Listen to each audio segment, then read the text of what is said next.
Hey guys, thank you for joining me. I got a great guest today. Mike Cilio is joining us. Mike was a pilot in the NYPD aviation unit where he flew helicopters, and today he's retired and flying corporate airplanes. Is that right? Is that the right term? Yeah, that's Okay. right. So I thought it'd be a great idea to have him on and ask his opinion about the two.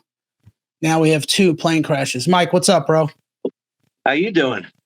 Good, good. It's a little weird to see two of these things so close together. They're always giving us the stats that airlines are so safe and air travel is the safest way to go. It kind of reminds me after 9/11, we had that plane crash over the Rockaways where it was kind of back to back. I think that was a month apart, and I this is remember like it. Yeah. this is like the next day. What's your assessment so far? I got a ton of video queued up, but what do you think so far? We'll start with the big one, with the Army helicopter hitting that jet. So you just touched on air travel and how safe it is and questionable, or it's always going to be questionable whenever there's a crash, right? People are going to start getting nervous because they could kind of resonate with, I could be in that airplane. I'm still going to go with the notion that air travel is very safe, and I don't think this threatens the future of air safety as much people would think it would. Um, so if we're going to start out with the first crash, I want to make people feel comfortable that that airplane was doing what that airplane was supposed to do. Had no impact on the cause of this crash. Absolutely none. They were on approach to landing, and they were about 400 feet. They own that airspace at that point. You have a protected, let's call it a protected bubble around you. When you get your landing clearance, the air traffic controller ensures that there's no other traffic in the area that's going to impede on your approach to landing. And when you're configured, which means the airplane is configured for landing, there is a hell of a lot of tasks that are going on in that airplane prior to landing, specifically about 400 feet. You're ensuring your gear's down, your flaps are set, your airspeed's on, you're on localizer, you're on glide path, all of these different things. So that being said, I want to just kind of say that the airplane, in some sense, I don't like to use this phrase, but it was a sitting duck. It was doing what it was supposed to do, and it was really, it was shocking to see an airplane on approach like that just get hit. You know, You were saying when we were talking about this before, it's almost like if you were driving a car, you were saying that the jet has the right of way, right? yeah, It's that his airspace. I didn't mention that. Yeah, you're right. So there are right of way rules in the FAA when it pertains to flying. Landing traffic will always have the right of way over over any other traffic because the less maneuverability there is, especially at that altitude. So they have the right of way. Whereas if you're in free space and you're in open air and you have helicopters and let's say if you're or any other type of aircraft and you're coming at each other, well, there's a right of way there too. One would brake to the left, one would brake to the right, depending on which direction you're approaching the airplane. So, but yeah, landing traffic always has the right of way over any other air traffic in the area. So that being said, the airplane was doing what it was supposed to do. Yeah, a lot. I mean, I'm going to play Trump in a little bit. It seems like Trump is blaming the air traffic controller because they were at the same elevation, but he puts most of the blame with the pilot of the helicopter. Um, you fly both, right? Yeah, Helicopters and yeah, jets. It would yeah. seem like, and Trump mentions this, that a helicopter is a little bit more easy. It's easier to maneuver a helicopter to avoid something, where if you're on a jet, there's very little things you could do, especially if you're locked on only on the runway. Yeah, exactly. I mean, like I said, the airplane was doing what it was supposed to do, and it was set up and configured for landing. So, for a jet to maneuver at that low of a speed and that low of an altitude is very difficult. It requires an increase of power to the airplane, pitch it back in the airplane, flying again. It's just a whole sequence of events that would take place, and it can't be done as rapidly as it would be in a helicopter. Whereas a helicopter is more maneuverable. You could Right. bank to the left, bank to the right, pitch up, pitch down, whatever. But at the end of the day, that helicopter there, and what Trump had said, I was looking over the routes that are the charts, and I wish we could bring them up here. Maybe I could bring them up in a second, but the helicopter was on the route. And from what I was looking at, and this is common in most large metropolis airports, I've flown over LaGuardia, I've flown over Kennedy, I've flown over Newark, I've flown into Boston Logan Airport with helicopters. And there are specific helicopter routes that encroach on that airspace. And sometimes those routes do cross runways. They do cross final approach paths for other airplanes. And this one in particular, the way it was mapped out was the helicopter had to stay on the east side of the riverbank there. I'm not too familiar with the area. I've never taken a helicopter in there. But the maximum altitude authorized was 200 feet on that route. And that's depicted on the chart. The altitude, and they were flying at 200 feet, but I think once they thought they cleared the traffic, from what I see on the ATC tapes, they climbed up to 400 feet. And that was a fatal mistake right there. Right. That wasn't Yeah. good because of that altitude change, that little altitude change of 400 feet. It just was, and they were a little bit west of where they were supposed to be.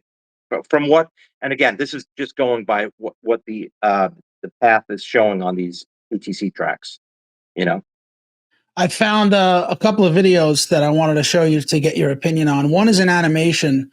This guy's not a pilot, but he does a really good job describing and explaining what happened. So let me cue this up, and then if you want me to stop it, just tell me, because I have no idea what I'm looking at or what I'm I can't understand this like you. All right, so here's one. Departed from Wichita Dwight D. Eisenhower National Airport in Kansas earlier that evening.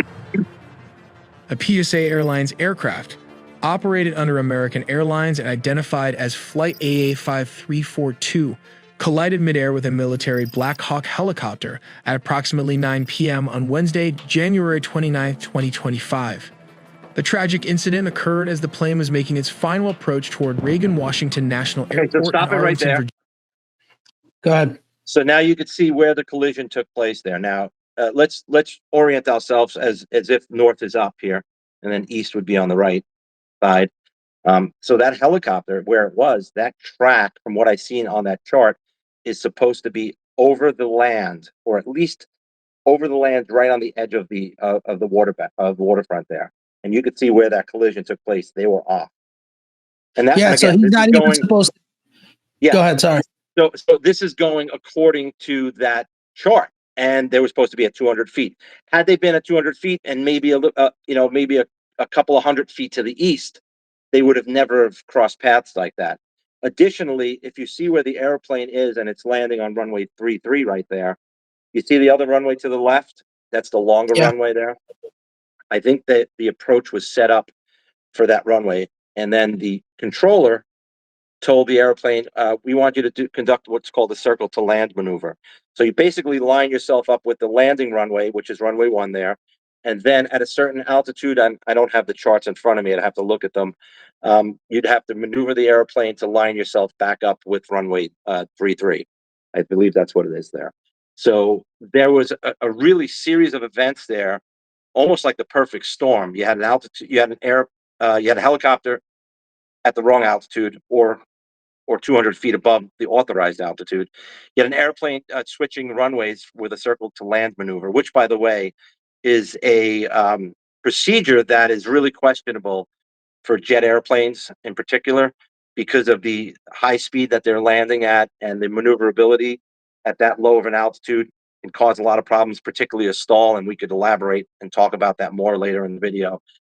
So that, combined with all these different factors, and it's my understanding also, we could talk about that the military guys were wearing night vision goggles, and I trained on those goggles.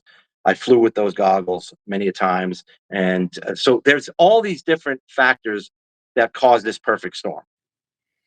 Yeah, it almost looks like it would be hard to hit something that perfectly, right?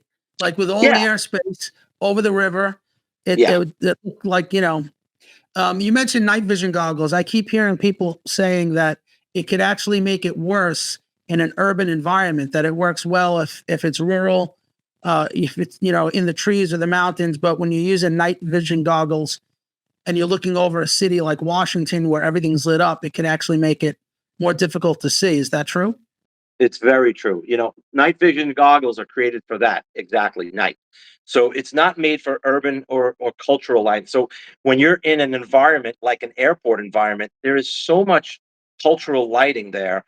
The runways have lighting, the taxiways have lighting, there's lighting in the parking lots, there's lighting of arriving airplanes, there's lighting of cars on the ground. A lot of that stuff, the way NVGs work, is they ingest any ambient light to brighten an image, and it's basically a tube. It's a CRT screen on your eye, and it takes all this ambient light to create an image. So the best way it works is if you're in a darker environment, when you have like moonlight, believe it or not, some of the starlight will help illuminate those goggles.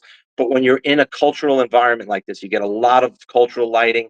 It's going to wash out other lights, and it's going to also create halo effects around a lot of lights, which is really a problem. A strobe effect, which is really a problem because that strobe effect may be caused by a antenna light, or that strobe effect could be caused by a strobe light on an airplane. So there'll be a lot of misinterpretation of what you're seeing through those goggles. Additionally, when you're using night vision goggles, you have a 40-degree field of view. So think about that. You have two tubes over your eyes, and you As could only opposed see. to Yeah, so your peripheral vision is not there. right. So, so with that, when you're flying on night vision goggles, you're constantly scanning. When you're flying, you're scanning. In this environment, it would be a situation where you'd want to go what we would call unaided.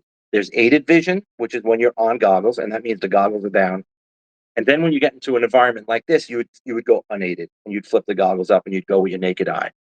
Is there any So way to tell that the pilot had the night vision goggles on? Because we just know at this point that they were available, but do we know if they were actually being worn? the only way they would probably learn if they were if they were actually going aided, or where the goggles were down, was if they had a call out in their cockpit. And I think the military does do it. We did it in the NYPD. We would say, "Hey, I'm going aided," or "I'm going unaided." So just that little verbal cue would let the guy next to you know what you're doing. Because technically, if you're going aided and you're out somewhere, you'd want both guys to be aided, right? Because you could see more. If you're going Oh, unaided, right. you'd want both guys to see unaided. You don't want to have. You should want to have symmetry with the goggles up or down. So I'm thinking the only cue that they would have that the goggles were down was if they verbally told one another, "Hey, I'm unaided," or "I'm aided." Is there a black box for helicopters like there are on planes? A Yes, voice recorder? yeah. Some of the newer helicopters have them, particularly in the commercial environment. I'm not too sure about the military. I would think they would. Sikorsky they manufactured a lot of military equipment and helicopters. They did a lot of commercial. Our Sikorskys were required by the FAA to have cockpit voice recorders, and some of them have flight data recorders. So I would say probably yes. And is there any possible way that if we find this voice recorder in the helicopter and he didn't mention that he's going aided, that he would put them on anyway, or it's a must? If you're putting them on, you call it out. Yeah, I mean, the military operates under a standardization protocol. So that means that if you fly with pilot A on Monday and you fly with pilot D on Thursday, you're going to all use the same call outs. It's a standardization type of thing. So that way somebody doesn't get in and you're on two different pages. That's the whole protocol of standardization. So I think if they do have that, and like I said, I can't really comment on whether they do or not. I do know a lot of military guys, but it is very common to say, "Hey, I'm going aided," or "I'm going unaided," because you both want to be in the same type of condition when you're flying. Okay. All right. I'm going to pick up where we are. Virginia. American Airlines confirmed that 64 people were aboard the jet, 60 passengers and 4 crew members, while 3 soldiers were aboard the military helicopter. American Airlines Flight 5342, which we'll refer to as the landing flight, was on its final approach to runway 33. At this stage, called short final, the aircraft was mere moments from landing, flying at an altitude of about 400 feet. Now you were saying the helicopter should be below that. Yeah, according to the charts that I've looked at, the east bank of that river shows the maximum authorized altitude on that route for a helicopter to be 200 feet and to be more east of where the collision took place. Right. So And the helicopters, the same elevation, which Trump mentions a lot, and he shouldn't have been over the river. Yeah, he should have been more on he the ended east up bank getting of that river there. Okay. Which would Go ahead. what I was going to say, which would provide more separation from landing traffic. Right. Is of landing where every second counts and pilots are laser focused on safely bringing the plane down. At the same time, an Army Black Hawk helicopter, identified as Pat 25, was reportedly on a possible training flight. It was flying perpendicular to the flight path of Flight 5342, following the course of the Potomac River. The Potomac River is a designated flight corridor for helicopters, and it's common to see aircraft like this operating in the area. The key difference between the two aircraft in this scenario was their operating rules. The Black Hawk helicopter, Pat 25, was flying under visual flight rules. This means it was required to rely on visual observation of its surroundings to avoid other aircraft. The landing flight 5342 was operating under instrument flight rules, which give it priority over VFR flights in controlled airspace. So I'll stop Can you you there. Yeah, can you explain that? Yeah, we'll talk about that. So there's two different type of rules, and he explained it. Visual flight rules, which is referred to as VFR, and IFR flight rules, which is instrument flight rules.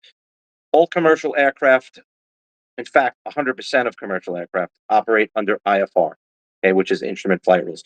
That means that the traffic is the traffic separation is provided by air traffic control, not by looking out the window. Okay, air traffic control will maintain the separation for you from other aircraft on your aircraft. The VFR puts the responsibility of separation from other aircraft on the crew to visually look out the window. Okay, and these two type of rules can coexist in the airport environment, like it did here. So the landing traffic again had that protective bubble I talked about. That protective bubble was air traffic providing traffic separation from landing. However, air traffic was talking to Pat 25 there, and at some point, and I think you might have the ATC tapes, you'll see that they'll call out the traffic, and it's very common. They'll say, Pat 25, do you have the landing, or do you have the CRJ? Now, I'm going to talk about this for a second. He said, do you have the CRJ? And they said, yes, we request visual separation. The verbiage is a little different than what I'm used to. Usually when air traffic will call out traffic to you, you'll say, traffic is in sight. I'll maintain visual separation with that traffic. And then the air traffic controller will say, approved. Okay. He said, request visual separation, which I guess in the same sense is the same. I really haven't heard that verbiage. And then he did approve it. So right, twice. what he I think he didn't did that twice. Yeah, he did call the traffic, but here's the issue: if they were under the goggles, they may have saw the wrong traffic. Yes. The controller also, and this has happened to me multiple times. In fact, it happens all the time over LaGuardia or Kennedy when I'm flying a helicopter. They'll say landing traffic, maintain visual separation with the landing CRJ, or maintain visual separation with the departing CRJ. So those two words there weren't used, departing or landing. An airplane just took off of runway 33, and they said maintain visual with the CRJ, and he might have assumed, the helicopter crew might have assumed that was the traffic he was talking to, and he said pass behind the CRJ. So he might have thought he was passing behind the departing traffic when the traffic that was actually instructed to pass behind was the landing traffic. If that makes any sense. Yeah, I mean that makes total sense, and I think that's a very interesting point. I haven't heard anybody say that. We know, well, based on the footage that I've seen, the mix-up was miscommunication. Yeah, I see him, but what you're seeing is actually the wrong jet that what ATC is trying to warn you about.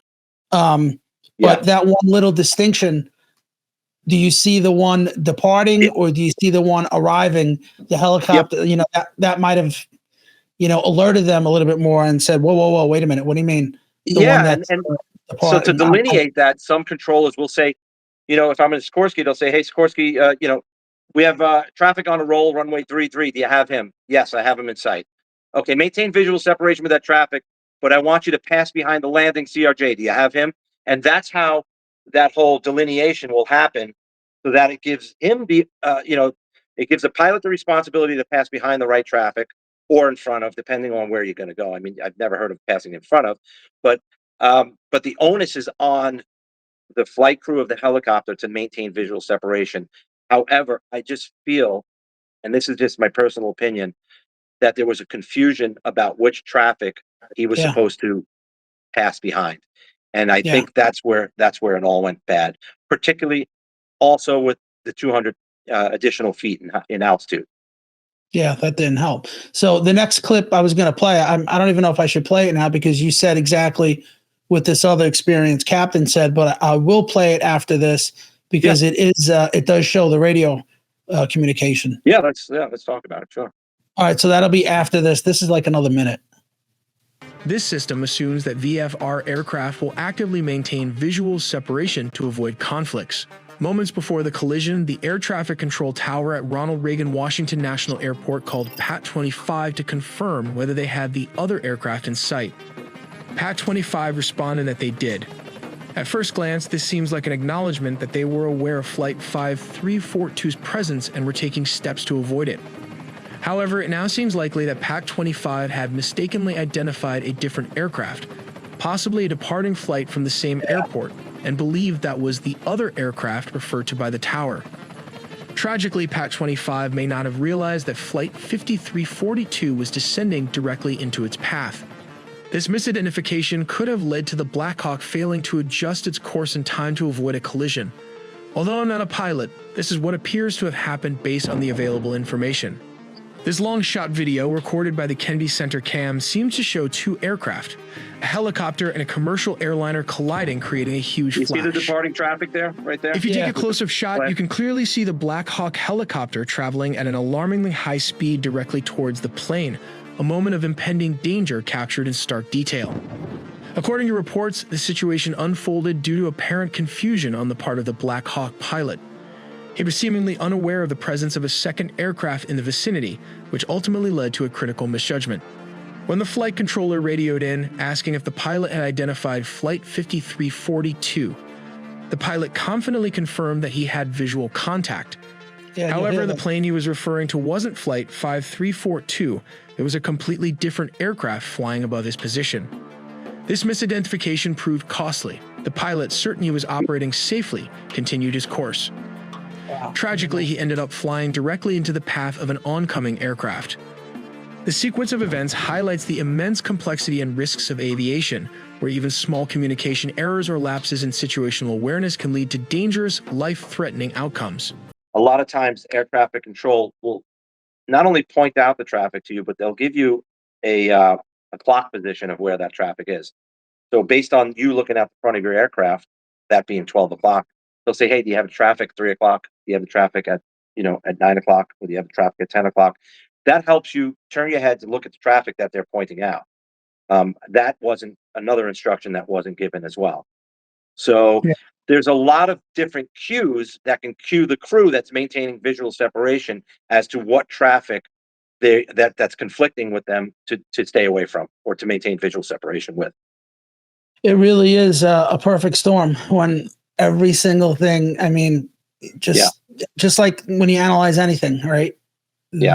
Had this been changed or if this was a second later or just 100 feet lower or whatever, you never know. I heard that there was an article in the New York Times that said this air traffic controller, the screens that the person was watching is normally meant for two people, but the supervisor allowed someone to leave I think 9:30 p.m., which is before this happened. But I mean, how many times has that happened and it was uneventful? Well, I could tell you how many times it's happened because I fly weekly, right? Maybe sometimes even more than that. When you're at an airport, there's a tower controller, there's a ground controller, There's a clearance controller. Sometimes clearance is just giving out verbal clearances, but tower controller will control the traffic that's flying in the airspace of the airport, and the ground controller will control the ground traffic that's taxiing around. Okay, sometimes those are shared responsibilities. I can't tell you in the past 4 years how many times I've went on the tower frequency and they've said, um, you know, you could taxi with me. You don't have to switch over to ground frequency. That's pretty common. But there's a lot of times where they'll be using one frequency for everything. And there's one guy in the tower doing everything. And I've heard that, witnessed that many times. Is So that dangerous? Obviously, it was an absolutely. issue here. It Yeah, is. because you got a guy that's looking on the scope at the traffic that's landing or traffic that's departing or both, and then you got another guy that's looking at the traffic, and he has to delete, he has to separate the ground traffic because there's ground incursions. Taxiing airplanes, just like cars at intersections, can hit each other. If you don't give the right taxi instructions. You got to remember when you're taxiing an airplane, in particular the airplane that I taxi, it has a 65-foot wingspan, and about 40 feet of tail behind me or 50 feet of tail behind me. You can't see that. So that's why you need somebody to guide you through the taxiways. Of course, there's taxiway markings, but there needs to be some sort of traffic control maintained. And that's usually through the tower at a high point where you got a vantage point where you can see all this traffic. It's just like everything else, bro. Nothing's a problem until it becomes a problem, and then it's a big problem, Then it right? becomes a big problem. I Yeah. don't know how many times that's happened to you, Yes. where one guy is doing two jobs and it's never an issue. But Yep. now when this happens, they're going to say, "Oh, it was because of that." It reminds me when I was getting promoted, one of our sergeants, I was always worried about the desk. Right, well, newly promoted sergeants always worried about the desk instead of worrying about what you should worry about, which is what happens on the street. And he told me, he said, "Listen, being the desk officer is just like being an offensive lineman. Nobody cares about you. Nobody mentions your name until you're the guy with the holding penalty that brings back the touchdown that was going to win you the Super Bowl." And it's kind of like in other areas of life, right? Nobody really look how many flights take off that are uneventful every day. Exactly. And then when there is an issue, oh, it's because of this guy was doing two jobs. This person had less flight, experience. They were using the night vision goggles. Meanwhile, they probably used them how many other times before that? So, like I said, nothing's really an issue. Nothing's a problem until something happens, and then all of a sudden it's like, let's go through everything. You're 100% right. And to touch on those night vision goggles, I worked midnights in the NYPD, and we used to fly with the goggles on a lot. But there were some guys that would fly with them. They would go aided, and they could fly the whole, patrol flight. And sometimes our patrol flights would be an hour and a half, sometimes 2 hours around the city. I just couldn't do it with the cultural lighting. It just was something I didn't like to do. The city is so bright, right? It's too bright, and it's just not necessary. I mean, some guys like to do it because they like to build time on the goggles, and they were great at what they did. Um, I like to use them as a tool to supplement. When I'm in a dark area and I need the goggles, particularly like if you're going offshore, there's no light, and if you have a Right. moonless night, those goggles are working hard. If you look like an old black and white TV, I mean, these are green, the goggles, but if you turn on an old black and white TV and see like an old faded film, and it's kind of, has that, they call it like I think it's called scintillation, and it basically looks like little stars, that light up on the goggles. That's when you're in a really dark environment, and those goggles are working really hard to bring out the elements and show you them in the tube. However, when you're in the New York, or let's say like somewhere in New York City, or over an airport, you got so much of this, environmental lighting in your tubes that it's just washing out everything else. So that, Right. there's two different scenarios there. I don't know if they were aided or not.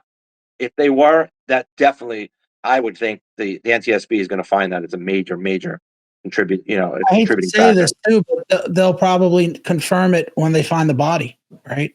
Unless it was. Well, I mean, the goggles are attached to your helmet. They're attached to your helmet. So it's just.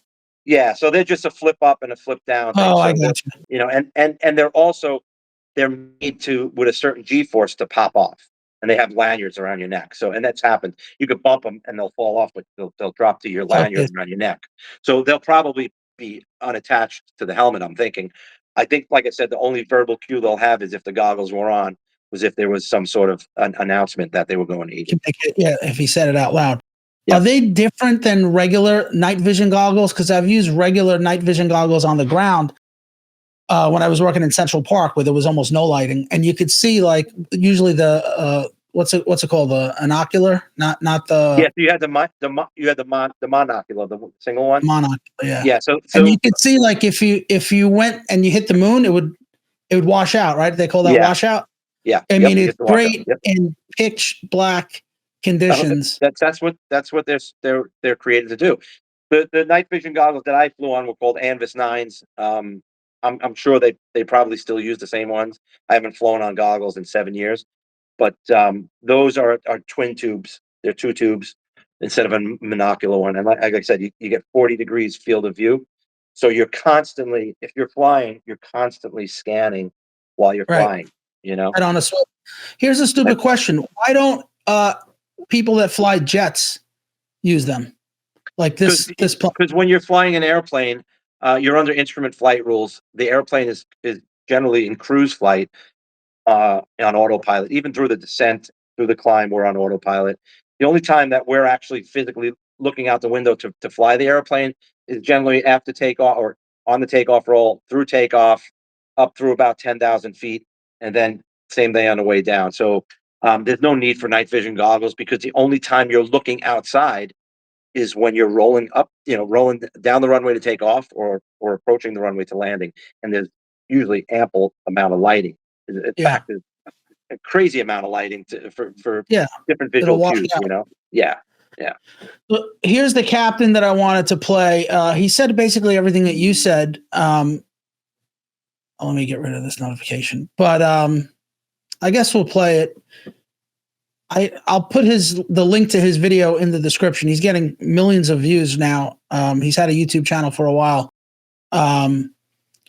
He kind of says what you said, but we'll at least be able to listen to the audio, and then I'll go to Trump. Yeah. 25, traffic just off the Wilson Bridge to CRJ. Pat 25 is the helicopter that ran into the CRJ 700. It was a PSA flight. The flight number is 5342. It would go under the call sign Blue Streak.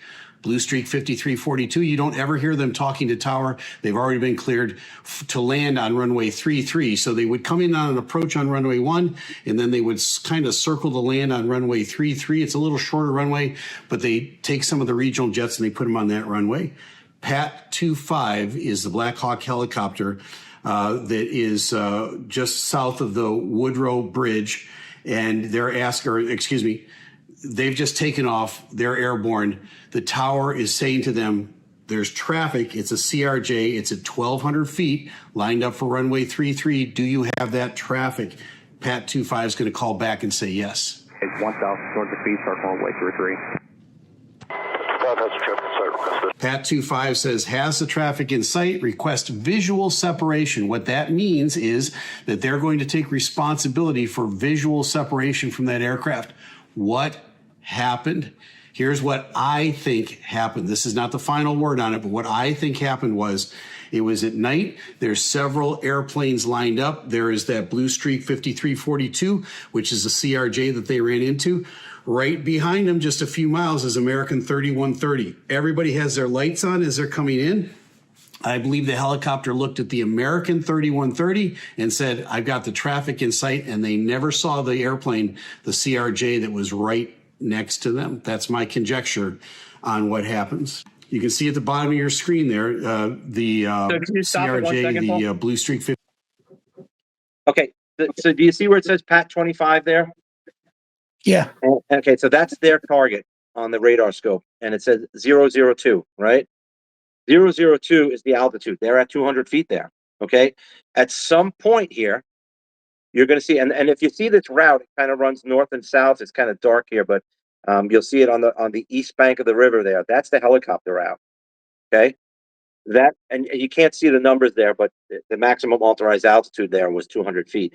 At some point, watch Pat 25's radar return, and you'll see that 002 turn to 004. Wow. Okay.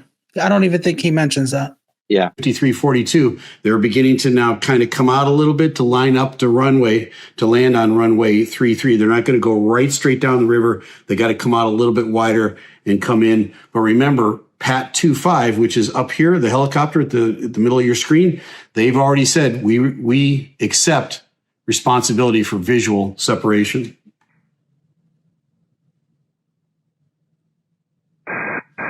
Here it comes. Now the tower. So right there, See he's what's at happening? 300. Now he's at 300. Right. And the plane went down to 500. I think he was at See, 8. so you got two converging aircraft. One's climbing, one's descending. Now I don't know if. Go ahead. What's the max for Pat 25? It's not supposed to be over 2 or 3. Supposed to be 200 maximum. Even if like all the time in that area, or yeah, that whole route, from what I've seen, I've looked at that chart, is 200 feet. Wow. Regardless of whether or not there was another airplane in the vicinity. Yes. Wow. You have to maintain 200. So you'll see the climb here. That's at least one error from the helicopter pilot. Believe so. Yep. Is seeing what's happening, and they're saying, do you have the CRJ in sight? Because you guys are getting kind of close. And the Pat 25, the helicopter, says once again, yeah, and I'm asking for visual separation. Okay, the responsibility is on you then. Pat 25, pass line is CRJ. Pat 5 has a aircraft in sight, request visual separation. Okay, so Pat 25 says, has the aircraft in sight, request visual separation. I don't think they had these guys in sight. I think they had the airplane behind them in sight. That's why this is such a tragedy. Yeah, similar. I thought they had the departing traffic, but he's right. It could be they could have been looking at the lined up traffic behind the CRJ there. So when I was watching his video, I kept thinking, well, it seems like it's not the air traffic controller's fault. It seems like because there's at least 2 transmissions where he says, do you see these guys? And Pat 25 says, yeah, can we request visual separation? And so it looks very like common. ATC warned him twice, but now after what you said, where maybe the air traffic controller should have called out specifically arriving or departing, or give him a clock position. You have traffic at your 11 o'clock, because that's pretty much, I think, where it would have been 10 or 11 o'clock. If they're looking at traffic behind that guy, that traffic might have been way down the line there, maybe at 9 o'clock. So depending on because we could talk about parallax and how they look through the cockpit and what seems like the position of the nose of the helicopter, that could change everything. But when they give you a cardinal position or a cardinal heading based on a clock, it's usually very helpful.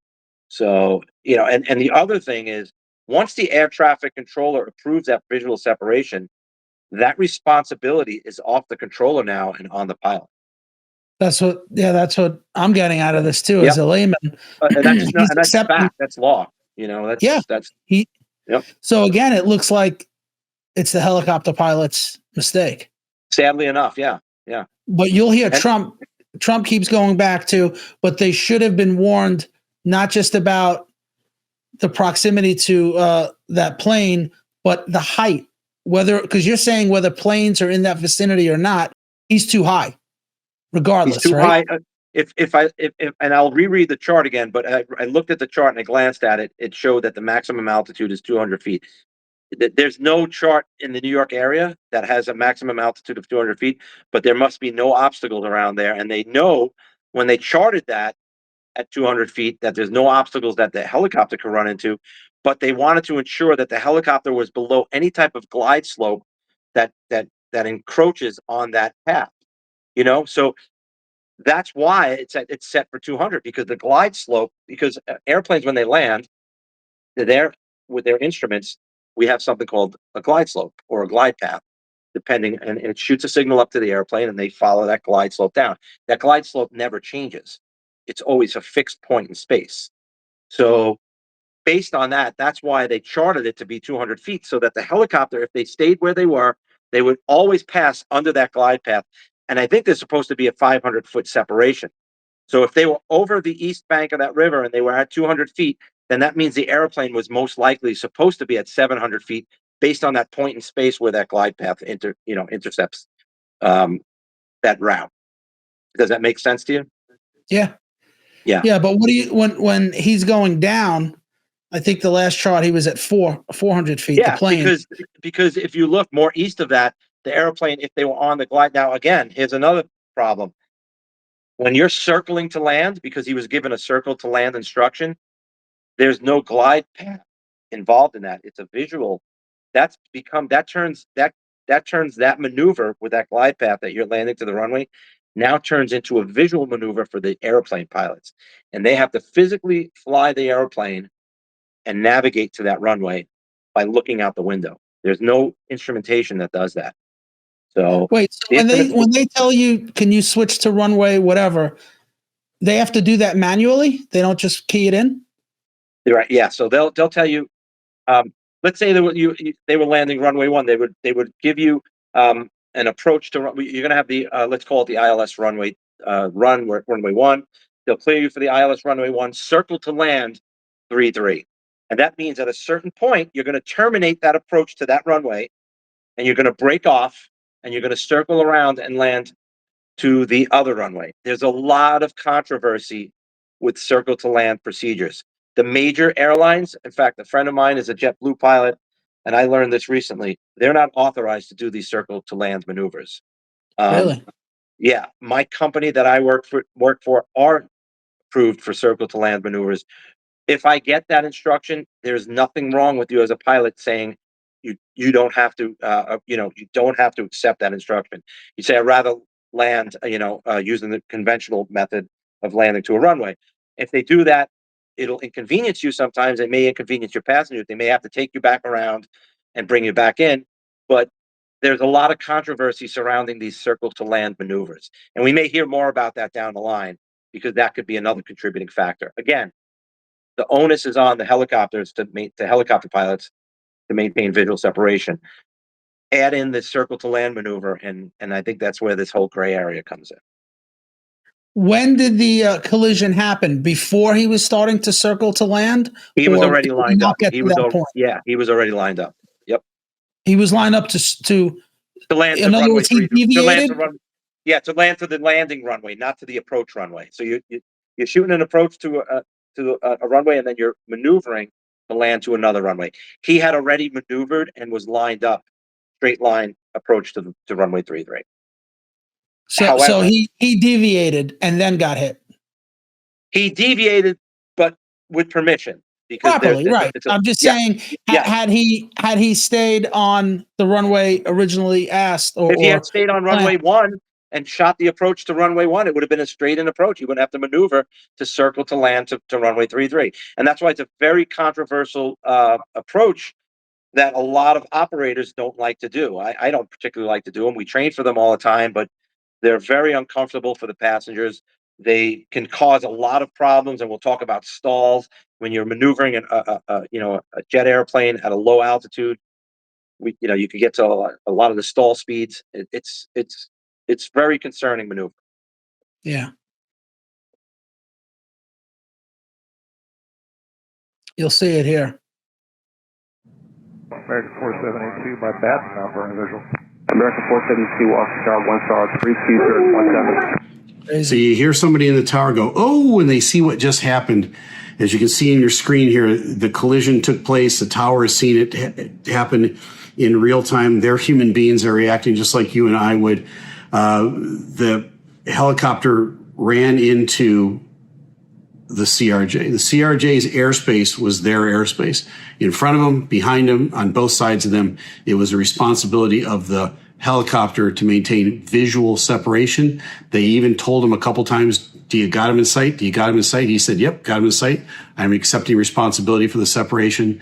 And I think just like when you're driving in a car and you look and you see a car behind the one that almost hit you, you see that car and you didn't see the one right here. And when you turn out in front, sometimes there's a collision. It looks pretty clear at this point that the helicopter had accepted visual separation. That's when they make that call, when they're cleared for that. They said, yep, we've got the airplane in sight. And the airplane they had in sight was the wrong airplane. There was another one in between that and the one that they were looking at. And sadly, they ran into that aircraft.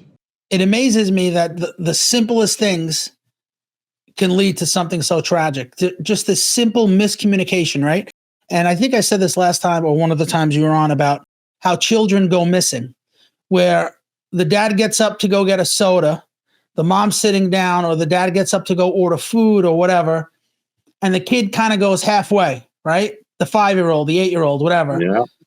The dad keeps walking thinking the kid stay with the mom. The mom turns around thinking, okay, the dad's got him. And before you know it, this poor kid is, missing.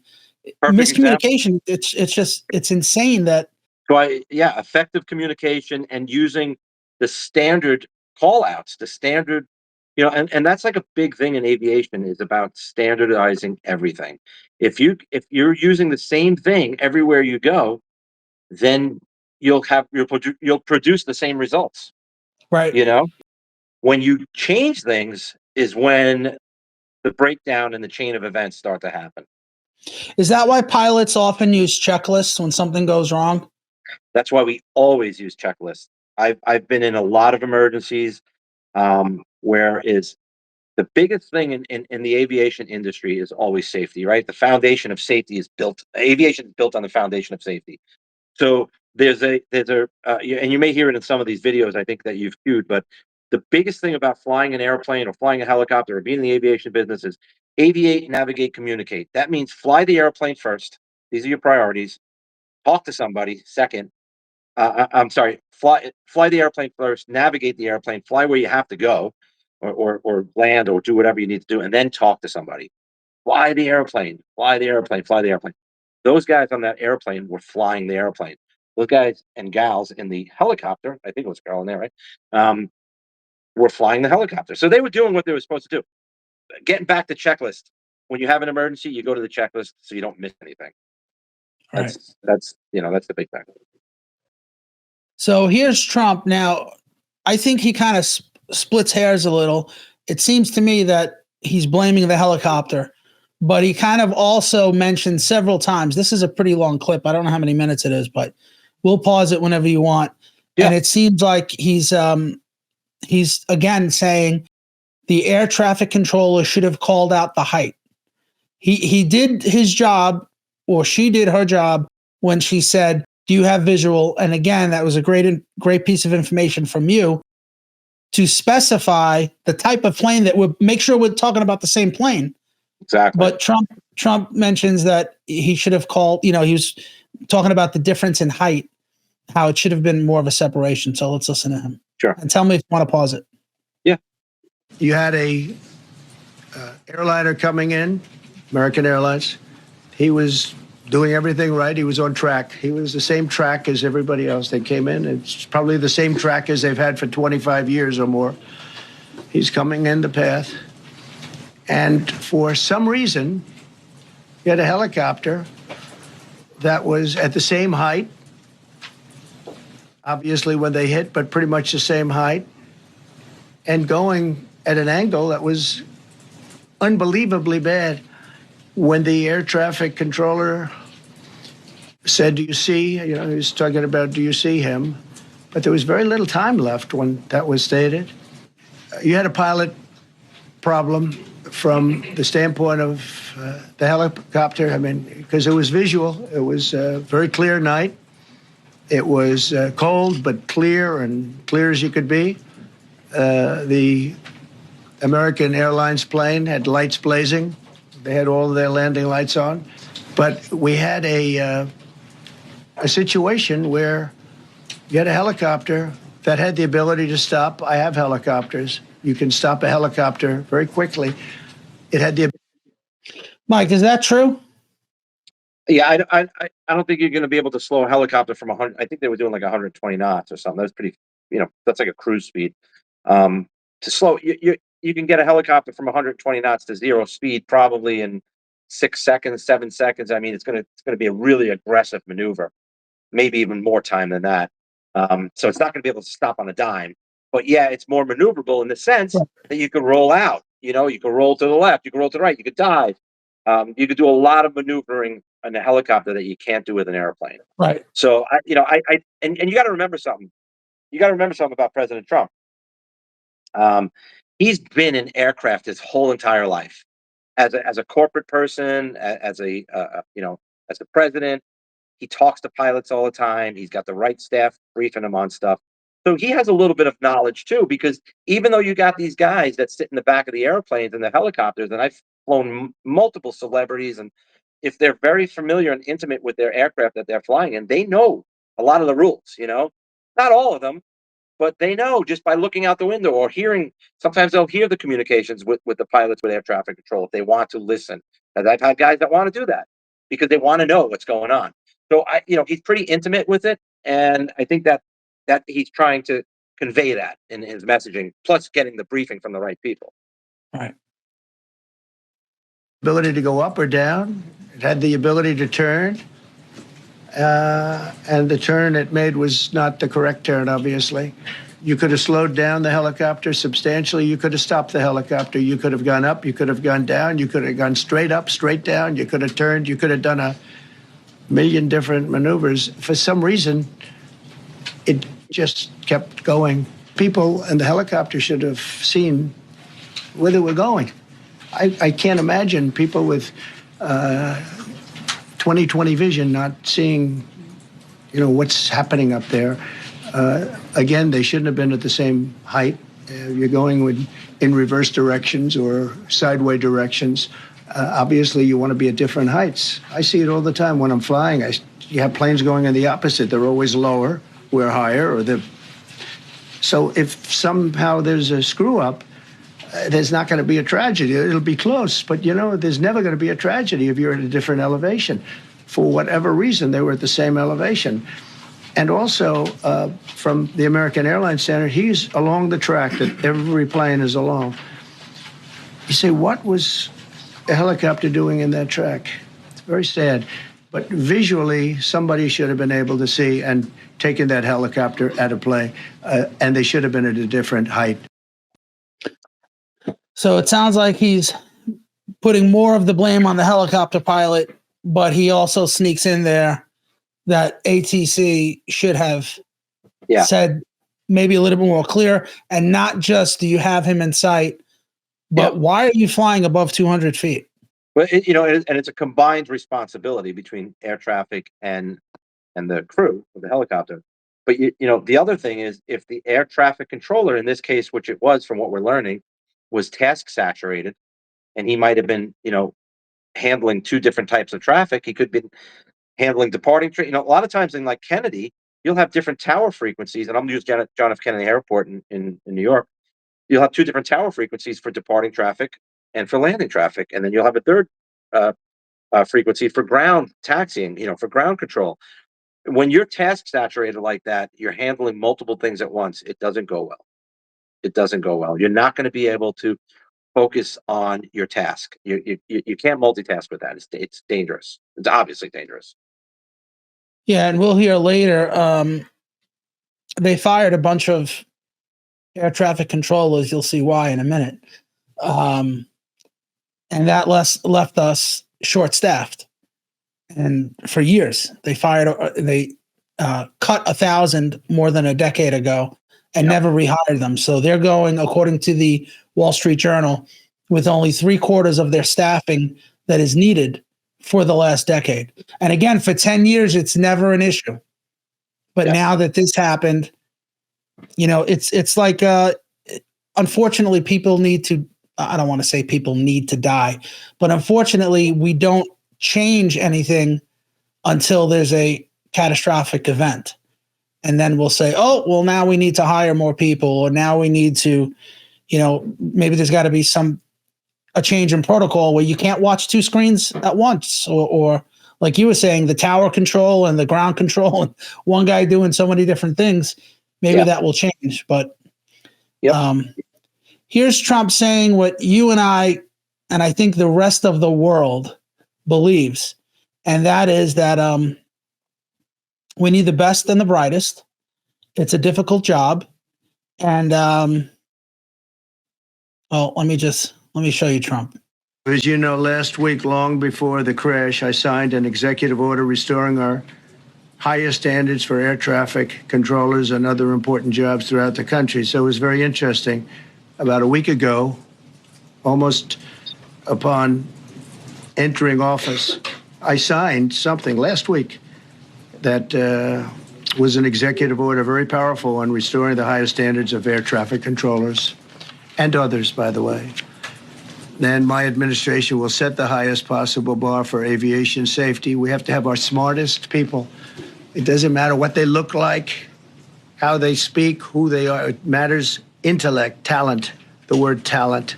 They have to be talented, naturally talented geniuses. Mike, that seems pretty obvious, right? Trump says he's the common sense president.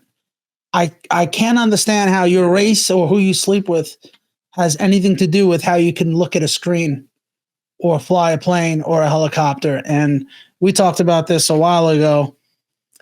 I mean, you see it now with the LA fires, where it seems all they were focused on is woke nonsense. You want to see somebody that responds to your house, your emergency, whether it's a medical call or a fire call, that looks like you. It gives that person a little bit more ease, knowing that somebody might understand their situation better. Is she strong enough to do this? Or, you couldn't carry my husband out of a fire, which my response is, he got himself in the wrong place if I have to carry him out of a fire.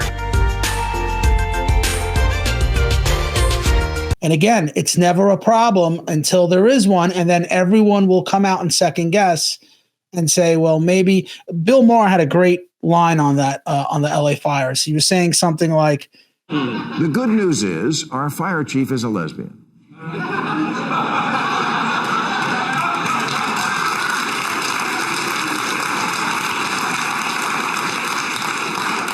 Am I against a lesbian being chief? Of course not. Do I think a lesbian can do the job? Of course I do. And maybe she's the best person for the job. Or maybe they really wanted a lesbian in that job, and she's just the best lesbian for the job. And with essential services, that's not good enough. Crowley's official bio says Chief Crowley leads a diverse department, creating, supporting, and promoting a culture that values diversity, inclusion, and equity while striving to meet and exceed the expectations of the communities. Well, you didn't exceed my expectations, which was that the whole city wouldn't burn down. But it's telling that diversity is mentioned twice before we get to while striving to meet expectations. Now, can you do two things at once? Yes. But it matters where your head is. Deputy Chief Kristen Larson said this. You want to see somebody that responds to your house, your emergency, whether it's a medical call or a fire call, that looks like you. Which would sound kind of racist if a Southern sheriff said it. So, Trump, you're going to see Hegseth, Duffy, and J.D. Vance talk about DEI also in this next clip. I have all three of them. Anything you want to say before I play that, or you want to watch this first? Yeah, well, I'll just talk about what we were just. I'll touch on that. Like, let's talk about Pete, guys that I know. On. You froze, dude. Okay, go ahead. Okay, sorry. I had a lot of people like saying, "What kind of qualifications does Pete Hegseth have? To be defense secretary?" Well, that's the guy you want to be defense secretary. He was in the freaking military for 20 years. He's a decorated guy. He knows the military in and out. So he's not some outsider, some bureaucrat who's just getting the position because they were a lobbyist for some corporation. Right? He's the guy you want for that job. So, yeah. But I just wanted to point that out. Don't forget who he's replacing, bro. The Lloyd Austin, it was a clown. He was a joke. Yeah, with his COVID mask and his, the shield, and it was just. And the guy worked for Raytheon, right? Yeah, of course. That's guy. The Secretary of Defense appeared in public wearing this costume. That's Mr. Lloyd Austin, ladies and gentlemen, the man in charge of our weapons systems. What's he got on there? Is that a welder's mask? Is it a dental visor? Has Lloyd Austin been cleaning teeth this morning? Nope. Looks like Lloyd Austin is just terrified of COVID. Well, then why doesn't he lose weight? Quite a bit of weight, actually. That's a good question. That would be the rational response. So, of course, he has not even considered that. Lloyd Austin instead got the vaccine, but he is still so petrified of corona that he put a windshield over his face and demanded that all of his dutiful little minions do the same. an entire army of dental hygienists. Watch out, China, move against Taiwan and we'll scrape the tartar off your molars. And yet, even after all of those comically elaborate precautions, Lloyd Austin still looks scared for his life. Notice how he bumps their hands instead of shaking them. How long before Lloyd Austin is wearing surgical gloves in the shower and zip-tying garbage bags around his feet? The United States military is being run by a neurotic cat lady. All right, so here's Hegseth, Duffy, and J.D. Vance talking about DEI and how it does not belong in the airline industry. With safety, we can only accept the best and the brightest in positions of safety that impact the lives of our loved ones, our family members. And I think you make a really important point on that, Mr. President. That is the motto of your presidency, the best and the brightest, the most intelligent coming into these spaces. We will have the best and brightest in every position possible. As you said in your inaugural, it is colorblind and merit-based. The best leaders possible, whether it's flying Black Hawks and flying airplanes, leading platoons, or in government. The era of DEI is gone at the Defense Department, and we need the best and brightest, whether it's in our air traffic control, or whether it's in our generals, or whether it's throughout government. So thank you for your leadership and courage on that, sir, and we'll stand by you on it. Thank you. Something the president said that I think bears re-emphasizing, which is that when you don't have the best standards in who you're hiring, it means on the one hand, you're not getting the best people in government, but on the other hand, it puts stresses on the people who are already there.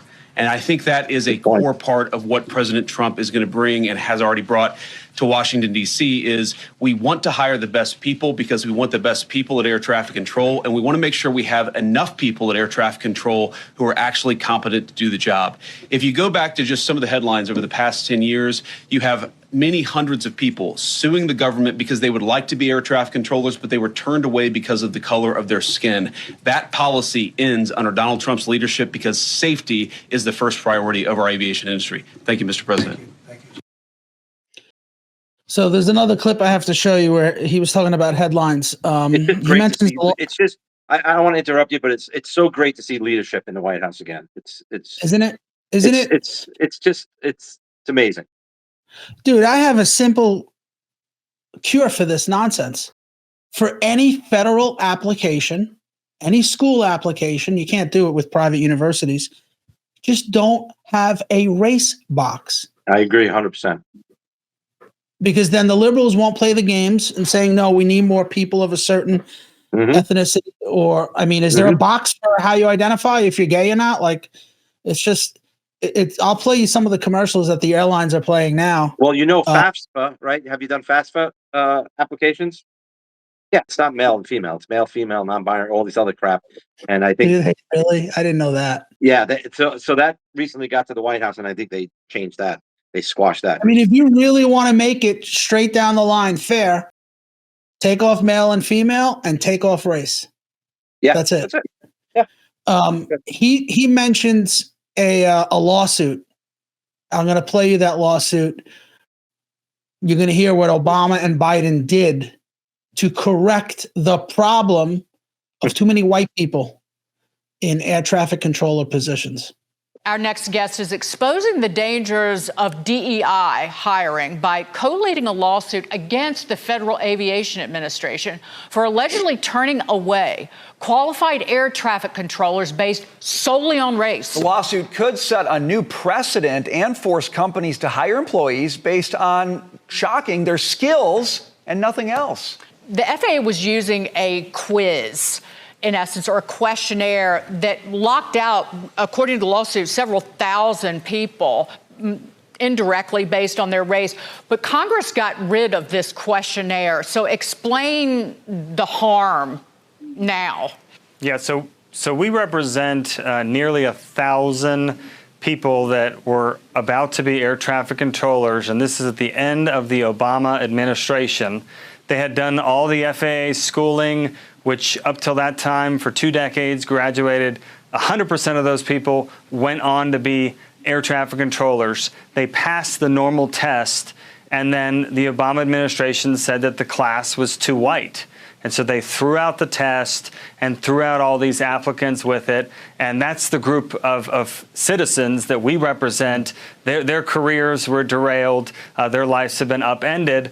You know, I want to emphasize the Wall Street Journal just did a report a couple months ago that said that, you know, we're at 75% staffing for these air traffic controllers across the country. So when you travel and you have a delay, it's because there aren't enough of these people. When you see these near incidents in air traffic control, it's because there are not enough people. There are only 14,000 air traffic controllers. 1,000 were scrapped a decade ago. And the bottom line is they've never made up losing all of this pipeline. They can't make it up. And who knows the standards they're using now to try to fill that. But all Americans agree these have to be the best and brightest to keep us all safe. So they were too white, which, I mean, for a federal job, bro, I mean, God knows what happens behind closed doors if you have a private business. You want to hire a particular person. That's illegal anyway. But to think about how insulting it is to the guy, you know, who gets the job, who's really qualified, but just gets it based on the color of their skin. And like, I didn't want, you know, I'm one of those guys that could actually do this job, you know. Exactly. And now you're going to just give me the job because of my color of my skin or or like you said, my sexual preference. It's bullshit. It hurts both people, because when you see someone who's qualified, but they're of a certain, you know, ethnicity, or like you said, they're gay or whatever, people are like, you could be the best surgeon, bro. You can be the best pilot. It's funny how we always talk about how dangerous DEI is when it comes to two professions, aviation and the operating room. And how it doesn't belong in there, right? Like who cares about the color of your skin if you're getting a quadruple bypass or you're trying to, you know, get rid of your cancer, treat your cancer. The way I look at it is, let's say this applied to a car wash, and you wanted the super wash and you wanted the, you know, the basic wash. It's just a matter of pressing the button. If you press the button, nothing changes. You get the super wash, or you get if you press the button in the air traffic control, and you could run two airplanes into it, now we have a different outcome. So, you know, it's applicable in different ways. Yeah, and I understand, like it happened in the police department where they said, listen, when you look at it like this, you say, listen, it's a city job and we can't discriminate, right? So there was a height requirement for the police department, and that went out the window, I think, even before you and I came on, because they said it discriminated against, I don't know what ethnicity, Asians or Mexicans or whatever it was. They sued and said, by having this requirement, we're not as tall as white people. So because of that, you're excluding us. And they changed the law so much, and it's so convoluted, that even if you don't intend to discriminate, if you just have like a height requirement or a certain credit score to close on a mortgage or whatever, even though you're not discriminating against people, if the result is that some people are excluded, then you could be sued or, you know, in a lot of trouble with the federal government. Hopefully Trump puts an end to that. And there's a lot of hypocrisy there, because if you go back to like Martin Luther King and his quote about, you know, people being judged by the color of the skin or the creed or whatever, I think he would be pretty insulted if he saw this DEI in the opposite direction. Absolutely, bro. Hold on. Sorry. This is the one I want to play next. Absolutely, because the whole idea is you're not supposed to judge us by appearance. Yeah. That's the whole idea. Stop judging me by appearance. Stop judging me by, I mean, I don't really give a fuck who somebody sleeps with. Yeah, I don't care either. Make you a better pilot or a better surgeon or a better lawyer. And it's not just in the airline industry, bro. I have a clip where in medical school, when they're taking the Hippocratic Oath, they're talking about marginalized people and the dangers of white supremacy. We, the students of the University of Minnesota Twin Cities Medical School class of 2026, we commit to uprooting the legacy and perpetuation of structural violence deeply embedded within the healthcare system. We recognize inequities built by past and present traumas rooted in white supremacy and all forms of oppression. This is what our medical students are learning in medical school. It's an indoctrination. There was a clip, same thing with lawyers. a bunch of spoiled white, because they're usually white, liberal college students in law school screaming and pounding on the desk that black lawyers matter. Not Black Lives Matter. They had to do a little twist to it. Black lawyers matter. Black lawyers matter. Black lawyers matter. Black lawyers matter. Black lawyers matter. Black lawyers matter. Black lawyers matter. Black lawyers matter. Black lawyers matter. And I'm so glad that Trump is the president of common sense and says we want the best and the brightest. Adam Carolla had a great line, and I've used it. I've tweeted it several times, but I got to give him the credit. We've gone from the best and the brightest to the least whitest. Yeah. And that is not only morally wrong, it is illegal, especially for a government job, right? Yeah. And we don't have any evidence that DEI even affected this. This is just another opportunity to talk about it, because if it doesn't cause these crashes that just happened now, it's not a good thing. Like we talked about DEI when it came to the LA fires, right? When your sole goal is to focus on who you sleep with, but you don't have water in the hydrants, maybe you should focus on something else. Look at the clowns, the Secret Service that tried to protect Trump during his first assassination attempt. They couldn't even holster their weapon, bro. It was painful to watch. Yeah. Megyn Kelly said it was like a group of sorority sisters trying to protect the president. I have absolutely no pardon for the female Secret Service officers who looked incompetent. They looked incompetent in the video that we've all seen. Not necessarily on the stage. The one woman there seemed to be doing her best to protect him, just like the male agents, but she was too short. But however, when they were bringing the president over to the vehicle, the secure vehicle, to get him away, it looked like it would look like a bunch of sorority sisters who were hungover. One with the ponytail whipping around, she didn't know where she was going. The other one who couldn't reholster her weapon. Not one of these women inspires any confidence. And by the way, if they're 30 years old, it would be a lot. I mean, they seem very young, and they don't seem in control or command at all. Look at this woman. She doesn't know what she's doing. She gets her sunglasses back. Okay, great. This woman on the left looks like the one who was crouching earlier, though I can't say it for a fact. And I want to talk about the diversity effort. I mean, it looks obvious. It's so absurd to try to paint this as female empowerment. Is it female empowerment to take a bunch of women who are obviously unqualified for the job and let them publicly humiliate themselves and endanger the lives of a president and his fans? Is that female empowerment? That's a national embarrassment for womankind. So it really just doesn't have any place. And I hope that Trump is going to put an end to it. Colorblind means colorblind. Here he's going to read ads. These are actual ads. I remember them. I couldn't find them. But these are actual ads. It's placed on the FAA website as part of their mission statement. The FAA is going out of their way and trying to recruit people that have these disabilities. Now, you and I aren't disabled. I can only imagine what it is for someone who's in a wheelchair, right? We're very lucky. You want to talk about privilege? I'm privileged. I can see, I can hear. Yep. I can't imagine the struggles that they have. But Megyn Kelly said it again. He said, it's like the police department pushing to recruit cops that are in wheelchairs. Right. Nothing against those in wheelchairs, but you really can't do the job as a police officer, right? It's the same thing when you hear this stuff about what the FAA is putting out there and who they want to focus on hiring. It's a disaster waiting to happen. Again, it may not have happened in this crash, but it is bound to happen. You're going to go crazy when you hear this. Hold on, that's my dog. I don't think I can cut this one out. That's fine. Here we go. I do want to point out that various articles that appeared prior to my entering office, and here's one. The FAA's diversity push includes focus on hiring people with severe intellectual and psychiatric disabilities. Dude, psychiatric? That's a no-mo right there.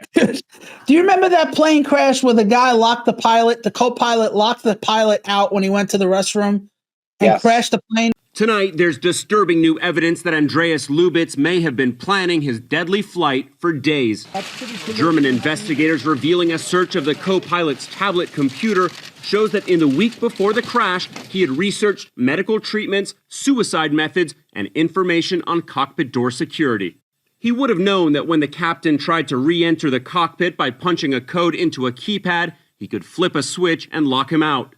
And that the steel reinforced door was designed to withstand even a blast from a grenade. His breathing remaining normal, even as the pilot screamed, "For God's sake, open the door," and tried to break it down. You're telling me not only are you not properly screening for it, but it is their objective for the FAA to hire more people with psychiatric issues? Now, I want to find one person who could tell me that makes sense. And do you know how much? We're not talking about people that are, have mobility issues. We're talking about you're crazy, and we want you in the airline industry. Yeah. You know how much stress it is to be an air traffic controller? He says that too.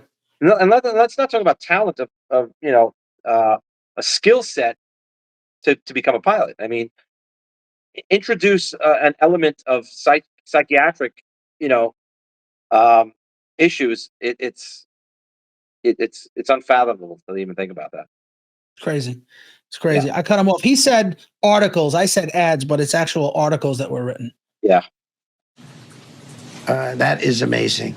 And then it says FAA says people with severe disabilities are most underrepresented segment of the workforce, and they want them in, and they can be air traffic controllers. I don't think so.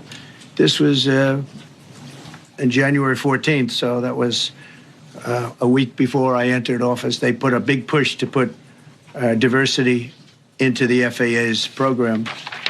Then another article, the Federal Aviation Administration, this was before I got to office, recently, second term. The FAA is actively recruiting workers who suffer severe intellectual disabilities, psychiatric problems, and other mental and physical conditions under a diversity and inclusion hiring initiative spelled out on the agency's website. Can you imagine? These are people that are, actually, their lives are shortened because of the stress that they have. Brilliant people have to be in those positions, and their lives are actually shortened, very substantially shortened because of the stress, where you have many, many planes coming into one target, and you need a very special talent and a very special genius to be able to do it. Targeted disabilities are those disabilities that the federal government, as a matter of policy, has identified for special emphasis in recruitment and hiring. The FAA's website states they include hearing, vision, missing extremities, partial paralysis, complete paralysis, epilepsy, severe intellectual disability, psychiatric disability, and dwarfism all qualify for the position of a controller of air. Dude, visual impairment is going to make telling me you a blind person could be an air traffic controller? It's how you gonna put Braille on the radar scope? I mean, Michael, that's messed up. No, I'm like being serious though. There are some jobs, and I have nothing against people wanting to work who have life disabilities. I've seen people God at bless Home them, Depot. right? I've seen people at Home Depot in wheelchairs, helping out, moving carts around, I'm like, God bless them. That's great. But there are certain things that you just cannot do with a disability. You can't be a cop in a wheelchair. We know that. Can you be a PAA in the station house? Yeah. You could do that. But there are certain jobs that you just can't do. Can you be a basketball player in a wheelchair? Yeah, you can, because they have these basketball Olympics that they do, but can you be a professional one? No, you can't. So they have to limit. And like I said, I'm not against people with disabilities or certain things that may even have, it might have been a lifelong dream for them to do something that they want, that they can't do. But these certain jobs require certain, sensibilities or senses that you have to have, and they just don't have. I don't know. It makes sense to me and you, bro. And I would assume most of the people watching it. But Michael Savage said it right, and I think he wrote a book on it with the same title. Liberalism is a mental disorder. You can't reason with them. Paul, I've said that for 25, 30 years. I mean, let's see. I first came on the job 34 years ago. The Wow. second year on the job, it was 34 years, 1991. I learned my second year as a cop that liberalism is a mental disorder. And I said those exact words verbatim without even Michael Savage saying it. It is true. It's a mental disorder that's undiagnosed, and there's a problem. It's a huge problem there. Yeah. And we're not even talking about wokeness. We're talking about just liberalism. Wokeness is a whole nother level. It is. Planes pouring into our country, pouring into a little spot, a little dot on the map, a little runway. The initiative is part of the FAA's diversity and inclusion hiring plan. Think of that. The initiative is part of the FAA's diversity and inclusion hiring plan, which says diversity is integral to achieving FAA's mission of ensuring safe and efficient travel. I don't think so. I think it's just the opposite. A group within the FAA, another story, determined that the workforce was too white, that they had concerted efforts to get the administration to change that and to change it immediately. This was in the Obama administration just prior to my getting there.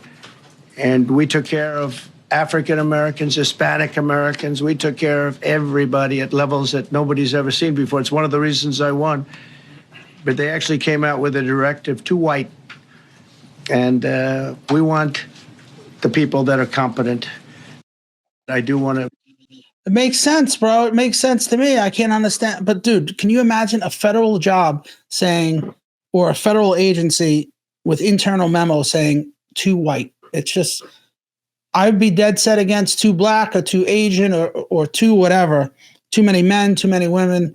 It's insane because it's illegal. It is. You're not allowed to discriminate in the hiring process based on color, based on race. Yeah, and they do it. Here's a. This is only about a minute. Here's this is the deputy. I don't know how the rank works. Deputy administrator of the FAA. Listen to how woke he is. I remember this. Yeah. Brad Mims, Deputy Administrator at the Federal Aviation Administration. We are looking for the best and brightest to join us as air traffic controllers. We need a diverse group of air traffic controllers to bring distinct perspectives to handle the ever-changing aerospace landscape. I'm calling on students and alumni from HBCUs, Hispanic serving institutions, and tribal colleges to apply now to become air traffic controllers. We need a diverse next generation air traffic workforce with Why do we need a all diverse one? backgrounds. So apply now. No one can explain it, Mike. No one can explain. Just need somebody who could do the job. Tucker Carlson said that a while ago. He said nobody's been able to explain how putting multiple people, hundreds, thousands of people together with less in common makes it stronger. And that's another reason why, excuse me, Pete Hegseth was such a threat, because he said diversity is our strength is the dumbest thing you could possibly hear in the military. The deeper question is, how did the military allow itself to go woke? How did our general class, how did our military academies, how did military leaders who are expected to live by an ethos and a code, who's they're in the job of meritocracy and lethality, of excellence, of no excuses, of equality and unity, not equity and diversity is ours. The dumbest phrase on planet Earth in the military is our diversity is our strength. Took probably 5 years, but I'm so glad that we're turning a corner. If there's one criticism I would have of our country, it's that, man, it takes us a long time to adapt. I've been making videos now for almost 5 years, and I started making videos because I could not stand what they were doing to police. and how they were vilifying them, all because of George Floyd. Yep. And the stuff that was being allowed to take place based on race. Nobody else, everyone was getting canceled. Everyone was, they were all afraid of getting called out and boycotted or canceled or whatever. And I'm glad it's taken a while. You and I think, I'm glad it's finally happened. I'm sad that it took so long. You and I have this crazy idea that you should be, let's say, if you're going to run the FAA, you should at least be a pilot, right? Yeah. Like we were talking about Pete Hegseth. I don't like that he jumped. I don't like that Kaz Daughtry did it in the NYPD. I like Bernie Kerik, but I don't like that he did it when he became commissioner. The problem is that you couldn't promote from within the military because everybody's freaking crazy, right? Yeah. Everybody's gone woke. But he was, I think for him, it's private. I don't know if it's sergeant, but it's his rank as a major is like our deputy inspector. And then you're making a deputy inspector commissioner. I didn't like what they did to, who's the guy from the 2-8? Tariq Shepard, whatever his name is. Yeah, he went right to deputy chief from lieutenant, I think. Or something. Yeah, no, he was I think he was an captain. He had to be a captain. Or a captain, yeah. Yeah. I don't like that. So that's the one problem I have with Pete. I do love him. I think he's going to do a great job. I'm glad that he got in. Those accusations made against him were total bullshit. I made a whole video about that to prove that the woman was lying. But at least even his detractors cannot question his service. If you want to lead, if you want to be SecDef, at least you got to be in the military. You have to. I think he was. No, I'm sorry, Paul. I'm saying I think he was chosen by Trump because of his philosophies and his ideals about that specific, thing. And he wrote a book about it. And I guess Trump kind of identified it, resonated with Trump. And he's like, this guy seems like the guy I want to do the job. And he seems to be a loyalist to what he wants to do. And he believes in it. He's not just doing it to bullshit the political, side of the house there. This is a belief of his. Dude, if you look at what Biden and Obama did to the military, how they degraded them so much, I'll play a clip. Did you ever see the clip where the male soldiers have to put on a pregnancy simulator? These hardened combat veterans all over the world strap on these empathy bellies, the fake breasts and all, and they have to go through the whole exercise routine, right? They put on this pregnancy simulator, right? That's what it is. And then they do things like aerobics. They get in the pool and they swim with these things on. And they have to have it on for an hour a day for 3 days in a row. The bottom line here is the military guys hate it, but they're ordered to do it. Biden is touting how great we are because he's gotten maternity outfits for Navy pilots. Where we're making good progress designing body armor that fits women properly, tailoring combat uniforms for women, creating maternity flight suits, updating requirements for their hairstyles. They have lactating machines now, more lactating machines. Obama wanted them on the battlefield. Like the military has been graded so much. So it's great that Pete's going to bring some common sense back to it. But I was talking about the FAA. We believe that if you're going to be in charge of airplanes, you should maybe know how to fly one. This is Phil Washington. He was nominated by Joe Biden simply because he wasn't white. Listen to him try to answer these questions. First, I think it's Senator Budd, and then the next senator is Ted Cruz. Yeah, this is alarming. I remember this perfectly. I don't know how, and he ended up withdrawing his nomination because he embarrassed himself. But I don't know what they're thinking to put this guy forward as a nominee. I can answer that question right now. That's okay. We'll just keep going. Sorry, Senator, I cannot answer that question. Well, thank you for the question, Senator. I'm not a pilot. So again, Senator, I'm not a pilot. I don't want to guess on that, Senator. Yes, Cruz. Mr. Washington, you've emphasized your time as CEO of the Denver airport, 20 months. Have you ever flown a plane? Thank you for the question, Senator. No, I have never flown a plane. So you weren't a military pilot or a commercial airline pilot? No, Senator. Have you ever worked for an airline? No, Senator. Have you ever worked as an air traffic controller? No, Senator. You ever worked for a company that manufactures airplanes? No, Senator. You ever worked for a company that fixes airplanes? You ever play with toy airplanes? You're not in charge of the pilots, are you? No, Senator. You're not in charge of the airplane mechanics, are you?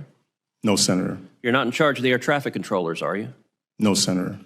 Listen, let me be clear, and you and I talked about this. FAA administrator is a specialized position. I'm not qualified to be FAA administrator. I have no idea how to fly a plane. No one in their right mind would put me in charge of aviation safety because I don't have that experience. I suspect most of the members of this committee are in a similar position. The American people, when they think about aviation safety, when they think about, I played in this committee, a Southwest Airlines and FedEx plane almost colliding at Austin's airport. They want an FAA administrator who knows why those planes crash and knows how to fix it to keep them safe. And with all respect, Mr. Washington, it gives no comfort to the flying public that their pilot might be a transgendered witch, but doesn't actually know how to prevent the plane from crashing into the ground and killing them. I believe your record is woefully lacking. And in fact, you have zero aviation safety experience. And I don't believe you'll have the votes for confirmation, as you and I visited about earlier this week. So plain and simple. He was only nominated because he wasn't white. He withdrew his nomination. Unfortunately for him, he was embarrassed. Yeah. He should have withdrawn before that. But it just makes no sense to look at other things other than qualifications. We were talking about liberalism as a mental disorder, right? I'm going to show you Tucker ask this lady who Biden put in charge of the Civil Rights Division a couple of questions. And of course, just like we were talking about, the most extreme examples are DEI does not belong in the cockpit and it does not belong in the OR. And I'm pretty sure Tucker mentions both of these here. Hold on. So if hiring on the basis of irrelevant criteria will over time get people killed, and it will, why are they demanding it? Because they don't care. They're ideologues. They are suffering from an incurable brain disease called wokeness. Reality means nothing to them. It's merely an impediment to their plans. Watch the new head of the DOJ's Civil Rights Division, ironically a black supremacist called Kristen Clark, admit as much. As she told us a few years ago, equity is more important than safety. Do you think that airlines should apply the same diversity rules you're calling for here? That they shouldn't take the people who score the highest on the pilot tests, but that they should hire also on appearance, the way people look? Every workplace, whether you're talking about airlines or federal agencies, should hire the best, but should place a premium on diversity. And but which is more important, the way that you look or what you do, what you're capable of doing? So like when you're flying a plane, how important is it what you look like, your appearance? Incredibly important. And it's also important that we have, it's also important that we place a premium on diversity. What you look like is an essential quality. It's incredibly important in an airline pilot. Crazy, bro. Crazy. Like you said, I've never seen that. That's insanity. It's a disease. That was from 2018. I got two more ads. I think I'm only going to play one of them because the other one's kind of long.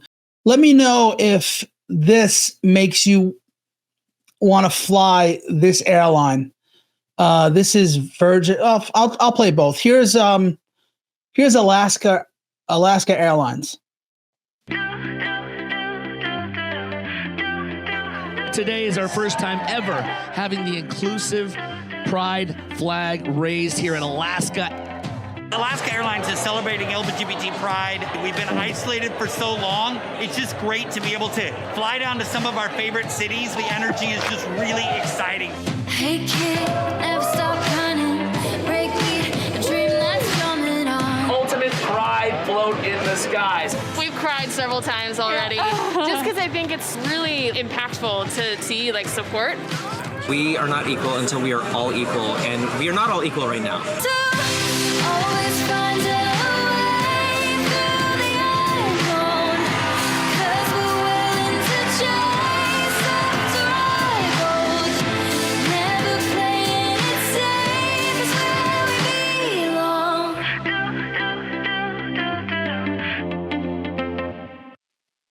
How about fly with? Go ahead. My question's why? What drove them to create this campaign? Was it greed, corporate greed? Do you think you're going to attract this group to your airline to fly with you, or is it just pressure from the White House at the time? Rush Limbaugh had a great take on stuff like this. He said there are people, mostly white liberals, who were so virtuous. They wanted to prove so badly how they weren't racist. So they voted for Obama and told the world, I'm not a racist. Everyone had to know that they voted for Obama. I voted for a black president. Don't you dare call me a racist. I feel like it's just pandering. You can't boycott Alaska Air because look, we're down with the program. We want to make this a central theme. And I guess I wouldn't have a problem with it in another field, but just can you leave aviation out of it? The next video I'm going to show you, I think this is the last one I got. Listen, if I see the pilots looking like this and the staff, I'm not getting on the plane. I'm just telling you now, bro. Tell me what you think. You'll fly on my plane. It's okay. Yes, this is Virgin Airlines. Calling all queens to board the Virgin Pride flight. You know where this is going, right? Oh Lord. Oh Lord. Come on. Drag, bro. You got to be kidding me. Oh my God. Oh, you don't want to miss his flight. Come get fabulous at 30,000 feet. Right, because it's safe. That is just insane. That is just insane. Crazy, bro. Crazy. It's I don't know. I don't have words for it. I'm at a loss for words. It's mind-boggling. Well, really hopefully this stuff would end or is going to end.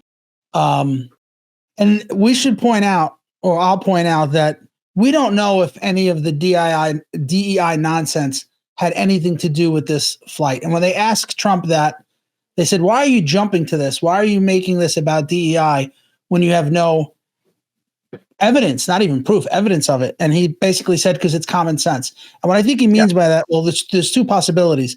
One is, if it didn't have anything to do with this crash, we need to end it, because in the foreseeable future, it is going to impact us. You cannot have 8 air traffic controllers that are understaffed. You cannot fire qualified applicants. Those 1,000 white people that got terminated or weren't allowed to become air traffic controllers, they got a perfect score. They did all the training. They did everything they were supposed to do. And Trump's I believe what he wants to convey is common sense means that this is not a good idea. And if it didn't affect this one, it might affect the next one. However, when I was thinking about this, I was telling my wife, I said, Trump's very smart. And to have Trump, J.D. Vance, Duffy, and Hegseth come out, and the first thing that they talk about is DEI, I'm saying to myself, and I was telling my wife, he must know something. He's not going to make an ass of himself and have everyone. I thought that was a little bit too early to do this because, people like you and I on the right, when there's a school shooting, we hate that the left politicizes it. We said, let's, the bodies are let's wait till the bodies are at least removed before we come out and make this about gun control. So I was kind of hoping that Trump didn't do that, but I'm thinking maybe he knows something we don't. And then Newsmax had a picture of the military pilots, and they show 2 men and they show the woman, but they black her out. They won't show you her name or what she looked like. And when you have this stuff, it fuels conspiracy theorists, and not just conspiracy theory, but just like normal people that say, gee, that's weird. Why would you not mention her name? Yeah. There was rumors that it was a trans person that ended up not being true, according to Megyn Kelly. I know people are still saying it's true, but I believe her more than the others. But when you do stuff like this and you hide certain things, it makes it seem like maybe Trump knows what's coming, but can't say it yet. Ladies and gentlemen, they released 2 names of the pilot, but the third name, a female, was kept from the American public. Now, finally, we know that the third pilot is 28-year-old Rebecca Lobach, the third soldier inside the doomed Black Hawk during the DC crash that clearly was caused by the helicopter. How do I know that? Because I've spoken with a dozen pilots who said clearly the Black Hawk helicopter was warned multiple times not to hit that plane. How many evaluations did she pass because she weren't allowed to fail or because her instructors looked the other way? This is why Trump called out DEI immediately. Trump knew. Trump was briefed. It really does beg the question, how much DEI was at place here? And I think that's a question that still needs to have answered. But you can tell that President Trump knows what's up because of the way he immediately responded, signing executive orders against DEI in the military, going in hard against DEI in the military. You can tell that the Pentagon knew what's up. Immediately, Pete Hegseth saying, this is a problem in our military. And then the way that the family behaved, the way that they behaved to effectively erase her from social media, even though when she worked at social media, like that just, again, it's very suspicious, and it causes people to say, wow, you're hiding something, obviously, right? The 28-year-old clearly had social media. You're hiding something from us. You're lying to us. You lied to us again. So I really hope the White House comes forward with what's really happening here. Like, I really hope the White House is able to reveal, and the Pentagon is able to reveal, like, recordings from the cockpit, who made the mistakes, so we can really get to the bottom of this story. Because right now, nothing is adding up. It seems like someone is clearly, obviously lying to us to probably protect a DEI, to protect the DEI regime, right? The end failings, the final failings of a DEI regime. That press conference, when those 3 got up to speak, I feel like just wait. If you find out that DEI was involved, then you give it to them with both barrels. You come out just as strong as you did. Mm-hmm. Mm-hmm. I don't like when the left does it, and I want to be consistent. I wish he would have waited. I'm with you on that too, and you need to have something to back that up. However, it was a good, as sad as a tragedy as it was, I guess it was an opportunity to expose what is going on in the FAA and going on in the airline industry.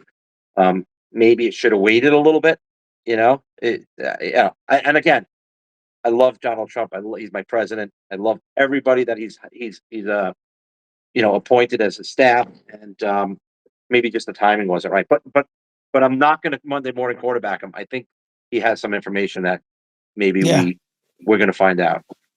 Yeah. Going back to the danger of too many white pilots, Tucker also spoke about it.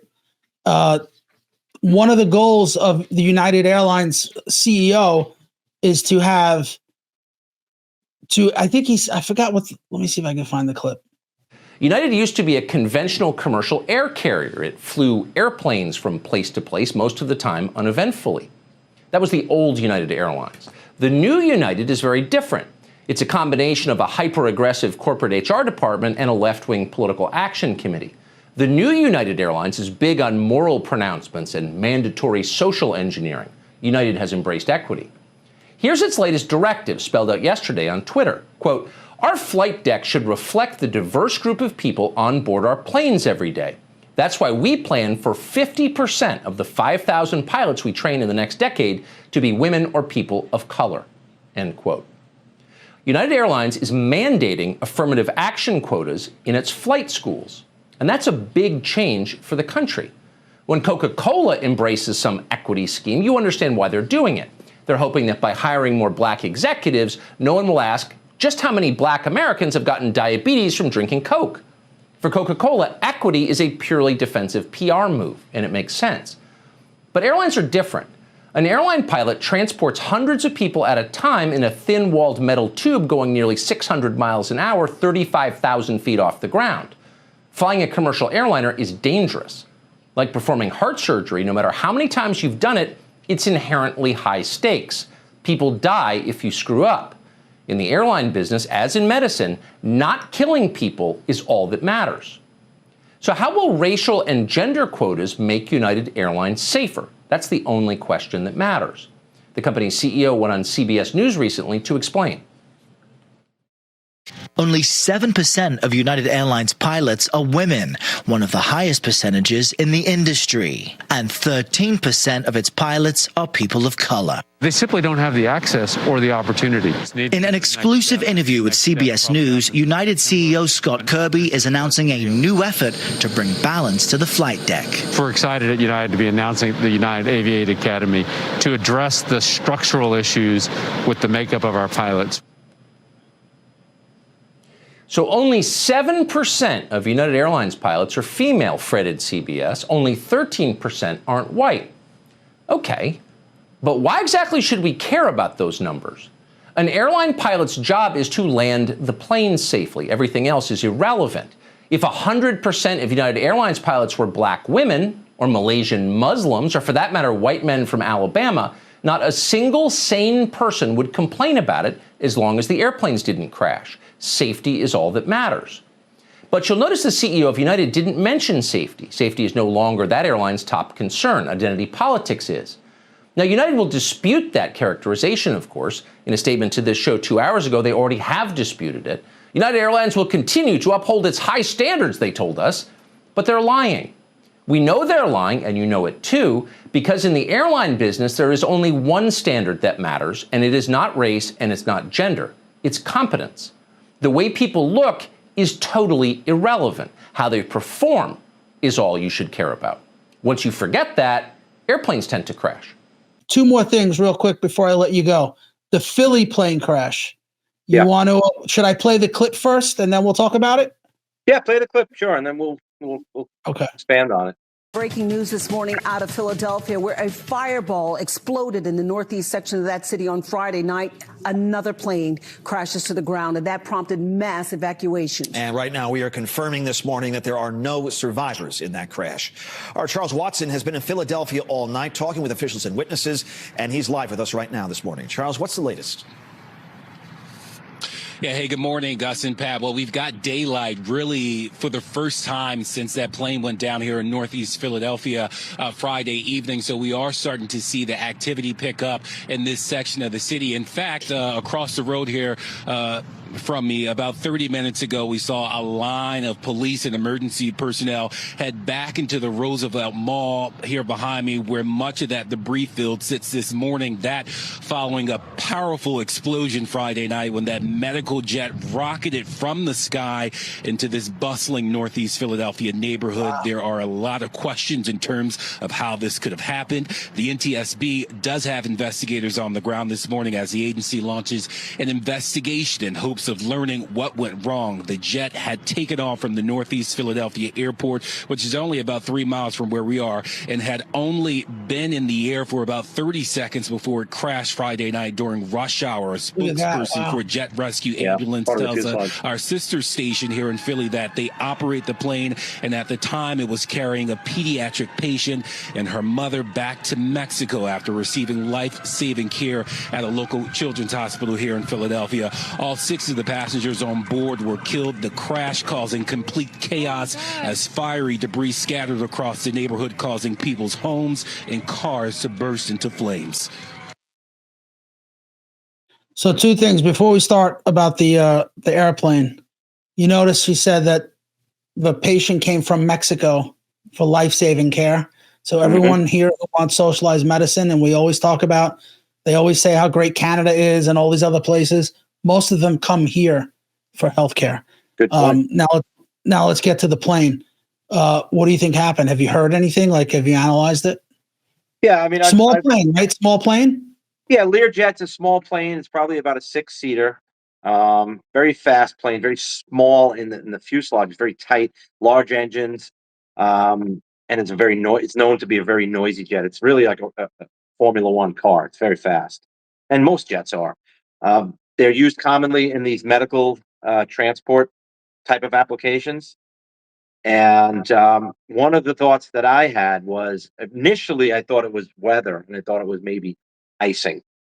but to pick up ice on your wings, because you know what? Let me just back up a little second here.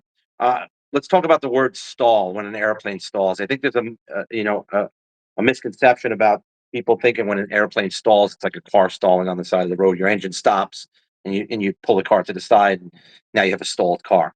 An airplane doesn't stall like a car does. An airplane, when you hear the term airplane stalled, it means that the wings stopped flying. Okay, which means there's an airflow that goes over the wing that provides lift and keeps the airplane in the sky. The airplane has to be at a certain angle of attack into the wind to keep that airflow over the wing. Okay, if you exceed that angle of attack, that airflow gets disrupted, and then the airplane will fall out of the sky.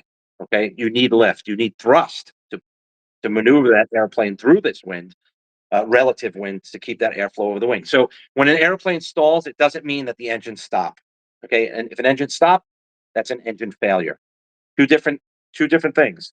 So you're going to hear a lot about the airplane stalling. I am pretty confident that this airplane stalled. I mean, it stopped flying. Essentially, it became a falling brick. Okay, and when you're that low of an altitude, they had just taken off. They got up to 1,600 feet. They had no time to recover. There are stall recovery techniques that we learn in the simulators, but you need altitude. You can't recover at 1,500 feet. You're going to probably lose 7,000 to 8,000 feet in a stall to recover the airplane. You'll be able to do that. So if you're at 30,000 feet and you stall the airplane, well, your airplane's starting to dive. You're going to be able to recover and fly out of that dive and recover the stall most of the time. So that being said, the way that airplane and the velocity that it hit the ground looked like it was in a stalled condition. Okay, airplane will stall, it'll just become a falling brick. And because of the CG, the center of gravity of that airplane, generally the nose is just going to tip down and it's going to go like that. Or sometimes you'll get a flat spin. In this case, it was definitely a nose down attitude. What caused that stall? We don't know. There's certain elements that could have caused that stall. In one of those videos I saw, it looked like that the airplane may have been on fire, and there was maybe a little smoke trail behind it when it was coming down. That might lead me to believe there was an onboard fire. Medical aircraft like this carry a lot of oxygen on board. Oh, yeah. So there could have been an oxygen explosion that blew out part of that fuselage. If you saw that picture there, that fuselage portion, that piece was a really good piece of airplane there, that if an airplane's traveling at 11,000 feet per minute, which was the descent rate that it would be disintegrated. I don't even know. The only thing that would be left, it would be the cockpit voice recorder in the tail, because all of that energy going into the earth would just crush everything and pulverize everything, just like when they went to the World Trade Center. So I'm looking at that section there. I'm thinking maybe there was an O2 explosion on board, pushed out that piece of the fuselage, caused some sort of catastrophic failure to the flight control system, which caused the stall and caused the airplane to essentially fall out of the sky. Were there any radio transmissions? The last radio transmission was for the pilot to switch over to departure control, which is after you get the tower instruction, you get to a certain altitude, they'll tell you to switch to departure, and they gave them a heading change to start flying to go on course to their destination. They acknowledged that, and then there was no other further So no transmissions signs after. of distress or anything. No, and the turn they made was initially was to the right, but then it went to the left, which tells me that's right at that moment that they lost some sort of control surface on that airplane, whether it was through a stall, whether it was through a catastrophic explosion or fire on board that took out the control cables of the elevator of the airplane. But I'm looking, now that I'm looking at that piece of debris on the ground, that's a really significant portion of fuselage that could be indicative of a part of it blowing off, maybe as a result of an explosion. Again, this is speculatory. I don't know, but I'm telling you that airplane looked like it was in a stalled condition. Wow. Yeah. And it would, if it was blown up, though, it would the debris would be scattered, right? It would blow out of the sky. Yeah, and what it doesn't say about that one in that one news clip, which was been reported last night in a couple other outlets, was that they found an oxygen bottle a quarter of a mile away from the impact site. So that would mean it blew up. That right? could mean it blew up. And if they found the oxygen bottle, you think it would be not intact, that it could be determined to be an oxygen bottle. If you understand what I'm saying there. So I'm thinking that's what happened. Again, it's speculatory. I don't know. But the airplane was in a stalled condition. And again, stalls can happen for various different reasons, even as much as the pilot pulling back on the yoke too much, exceeding the angle of attack, and then causing the stall. Could have been a medical event for the pilot. He may have had a heart attack. Or it could have been something as simple as, which happens a lot, the pilot's seat is not secured on its tracks. He goes to pull back, and when all that energy of the airplane climbing, the thrust, causes him to fall back on the seat, pulling back, exceeding the angle of attack on the airplane, and then it falls down. There's certain different elements that could cause a stall there. There's so many. How high do you think he was? Because they said 30 seconds into the flight. 1,600 feet. That jet. Oh, that's not enough, right? No, that airplane, I can tell you right now, the Learjet, you could climb, after takeoff, you could climb out at least 3,000, 4,000 feet per minute.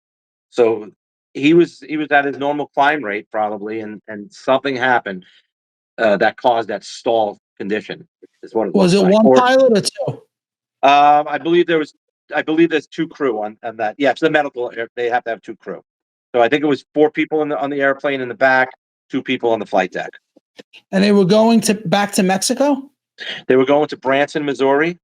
I guess I don't know if they were dropping a flight nurse, and then they were going to continue on to Toluca, I believe.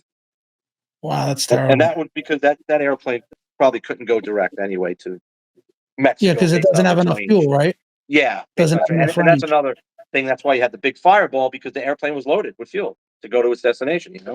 Yeah, right after takeoff. 30 it's seconds. right after takeoff. Exactly. All right, last thing before I let you go. The drones.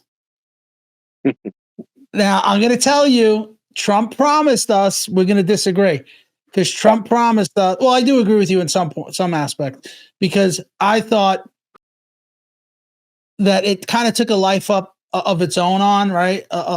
Once you started a lot of people saying that there were drones, then they just started being noticed more. And then maybe people put drones up.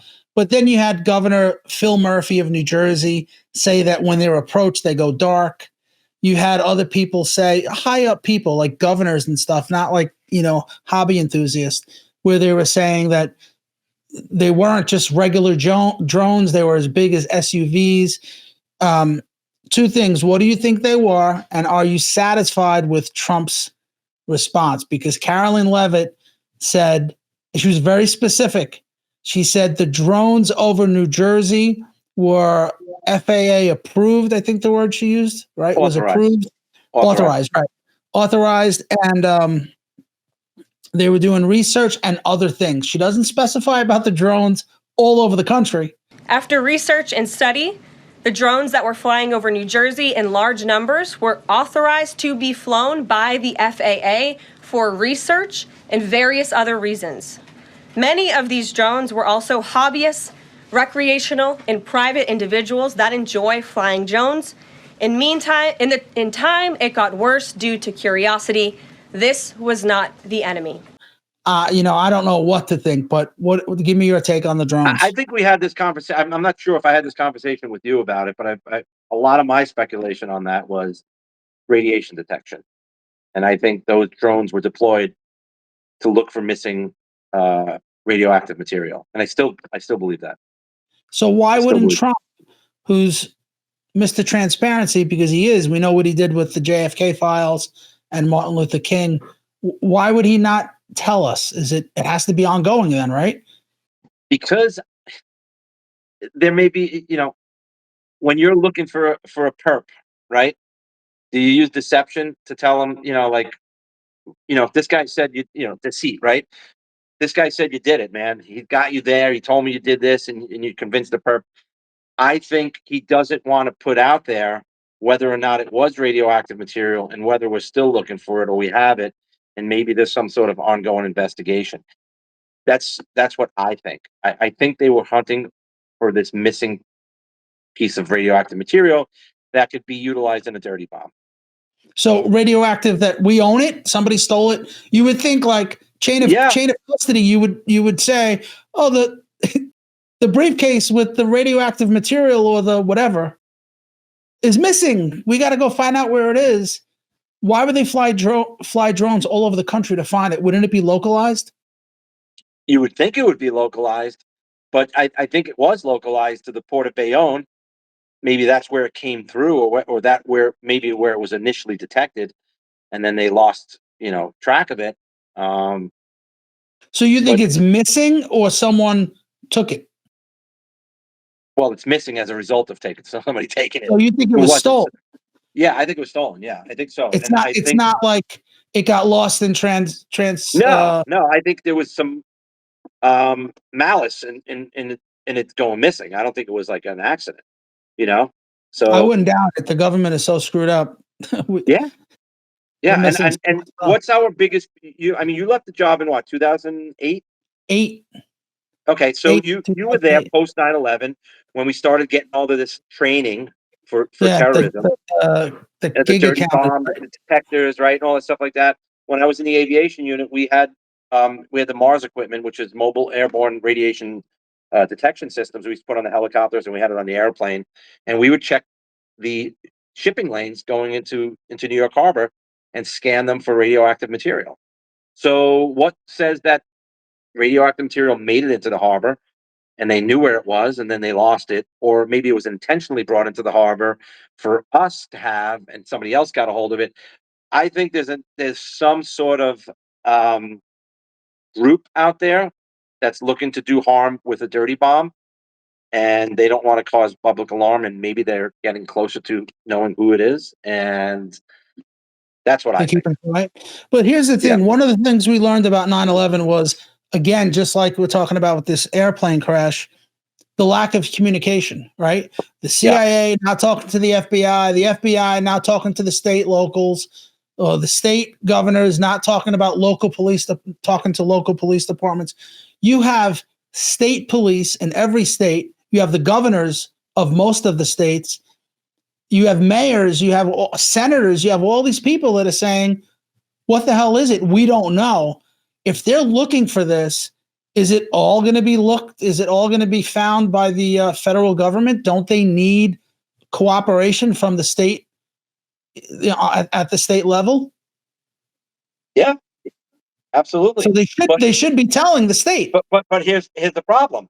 When you have state governors like Governor Huckle, who doesn't want to cooperate with the federal government, particularly the Trump administration, thereas you have a problem.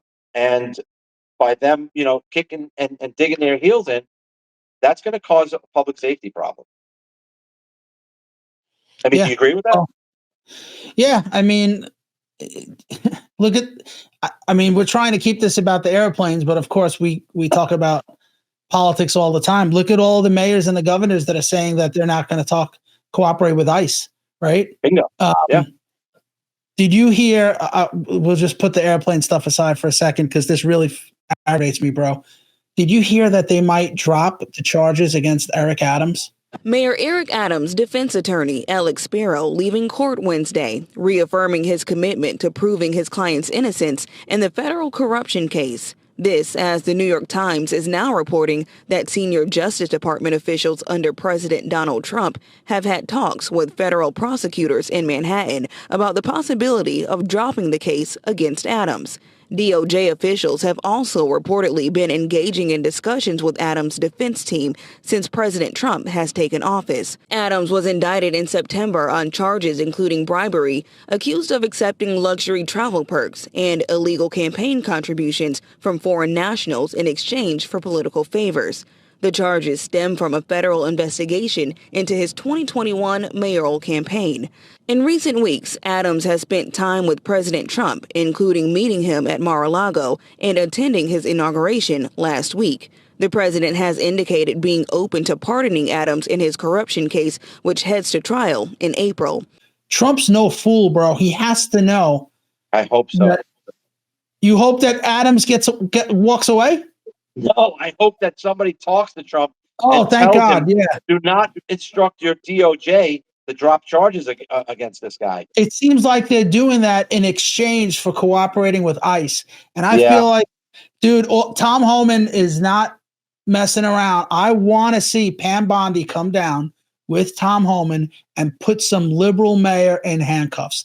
I want to see Governor Pricks. I want to see Pritzker in cuffs. I want to see Katie Hobbs in cuffs. You know, well, Arizona's not cooperating either. No, Katie Hobbs came out and she said she's not going to cooperate. First of all, she stole the election in Arizona. We could go down that road again. She's a moron. She has no qualifications to be where she is. She has legitimate ties to the cartels, as does Ruben Gallego in Arizona. There's so much corruption in Arizona, particularly in Maricopa County, that needs to be investigated. She's an illegitimate governor. I hate to use the term like that, but she's an illegitimate governor. And Trump, what did Trump give Carrie Lake? Head of the media or something? Yeah, but she's quiet. You don't hear nothing now, and it's a shame because they tried to make her look like a fool, and they did a really good job at doing it. I thought Carrie Lake was very strong. I thought she was going to be the governor, and she was up at 13 points, I think, at one point, and she lost by 0.3. And we could go down, how I feel about these election results. Yeah, how the differences are. I mean, come on, it's ridiculous. Yeah, I know you got that pinned to your Twitter feed, the DeSantis election and what a real election looks like, as opposed to what they're trying to get us to believe. How could people get in touch with you? What's your Twitter handle? At Right Force One. Okay, I'll put it up in post. Yep. Next time, dude, we say this every podcast. We're going to talk about cop stuff, and there's so much happening in politics that we never get to it. But I do want to go through some of these things that some of these cops are doing. Some of them are great, and the media is jumping all over the cops, and they don't deserve it. But some of them, I have to question, like, what are these cops thinking? Really, really crazy things. I don't want to get into it now, but I'll queue a couple of things up when you come on again. We'll do that, and hopefully we'll have more answers about the drones. A lot of people are not satisfied about the drones because we feel like Trump is going to tell us that way everything. too.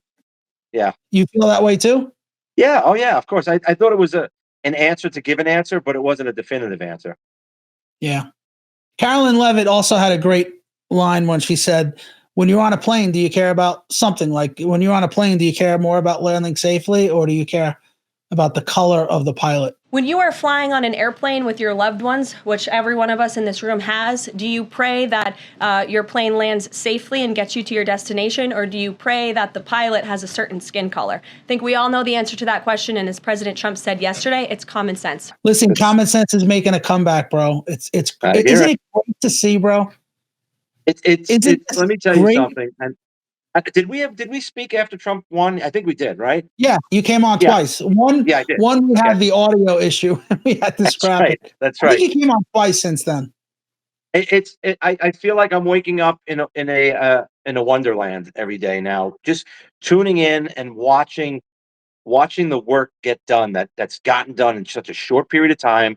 That's just common sense work that needs to, and I hope that this trend will continue, and it'll make the people on the other side or in the middle of the fence see, this is where I want our country to go. This is the direction where we need to go. And I hope that JD Vance will carry that torch for the next 8 years. He's a superstar. Yeah. A superstar. Very, very well spoken, articulate, smart. Did you watch his movie, Hillbilly Elegy? That was a great movie. It is. Guys, if you haven't seen it, you should really check it out. Even if you don't like Vance, it'll make you like him when you go through his struggles. How can you not like him now, just the way he handled the press? I know. Mark Brennan, he says, I really don't care, Margaret. I really don't care. He's kind of like a mini Trump, but JD Vance does it in such, but he does it in such a way that it's like the cop that is so well spoken and so good at communication that by the time he gives you the summons, you're thanking him. Yes. Thank you, officer. Sorry, right? Yep. And I knew Rick Ingber was a cop I worked with. Rick, you better watch this podcast. Who had that ability? It's just so sweet and so nice to the cops that to the people. I knew a lot of guys like that. Yeah, you're right. You're right. Yep. He's on the picture of me standing at the Trade Center is with Rick, and he had He had a way of doing that. And I feel like that's a JD Vance, like, and you and I were talking about how he should have gone after Tim Walz more in the debate, but it wasn't, that debate wasn't for me and you. It was for the people who weren't sure, and he did it with such class, Oh yeah, that performance was phenomenal. Great to see. I love when people stand up to the media, because half these people, they're clueless. They're clueless, and it's great to see. It's just nice to see someone on our side. For 4 years we had to hear how bad cops were, the military was, how bad white people are, how bad male Christian white males were like the devil. Like, I'm glad that we could just get back to normalcy. Let's just bury it, pretend it didn't happen. Trump's doing more now in his first few weeks in office, way more than he did in 2016. I think he's learned a lot, and it could only get better.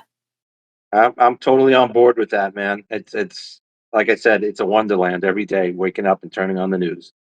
Yeah, I love it. Something to look forward to. Anyway, bro, how long are we? We're over 2 hours, right? Yeah. I appreciate you coming on, bro. Thank you so much for the insight. It was great to hear your perspective. There are other questions I'm going to ask you about. I'm going to ask them now before I let you go, because I always said there's 3 questions that I have for you. Some of it pertains to the police department. Okay. So Mike, as I said, he flew the NYPD helicopter. And we have a saying in the police department, you can't outrun a radio. Meaning you can get away from me, you can get away from my partner, but we have the radio, and the radio is going to send our help. And a lot of that involves aviation. There's no better feeling to know that when you're chasing someone, if you got someone above you in the sky in aviation telling you everything, where this guy is, he thinks he's getting over, but you're telling us he just hopped this fence. Now he's going northbound. He just ducked in and out. It's such a great feeling. But here are my 3 questions. One doesn't have anything to do with the police department. Why do people, and do they have to do this, duck when they walk away from a helicopter? Are they really going to get clipped by the blades? You can. So the answer is yes. You can. And I'm going to say this. Only if they're relaxed, when right? a helicopter is stationary and it's idle and you're loading passengers, the engine is at an idle setting. The blades kind of sit flat, but the pilot, some helicopters, specifically like the Sikorsky helicopter, let's call it the tip path plane. That's the end of the tips of the helicopter blades. They move up and down like this. They could flap sometimes with wind turbulence, but the pilot has control of that tip path plane. It's up to the pilot to maintain that helicopter at a straight tip path plane so that people can walk underneath it. Generally, most of the corporate helicopters, the height of the blades are relatively high. They'll sit maybe up to 12 feet high or 8 feet high. Depends what kind of helicopter is. So the answer to your question is people duck. I guess it's some sort of instinct, but the best way to approach a helicopter is always from the sides, never from the front, and certainly not from the back, because that's where the blade sits the lowest in the front of the helicopter. That's what makes it travel forward. And in the back, you have the tail rotor. So the best way is always to approach directly into the helicopter from the side, so the pilot can see you as well. Because when they pitch the blades down, they can't pitch the side down. They're pitching the front down. That's why you don't walk in from the front. But you can do it to the left and right, but generally it sits at idle.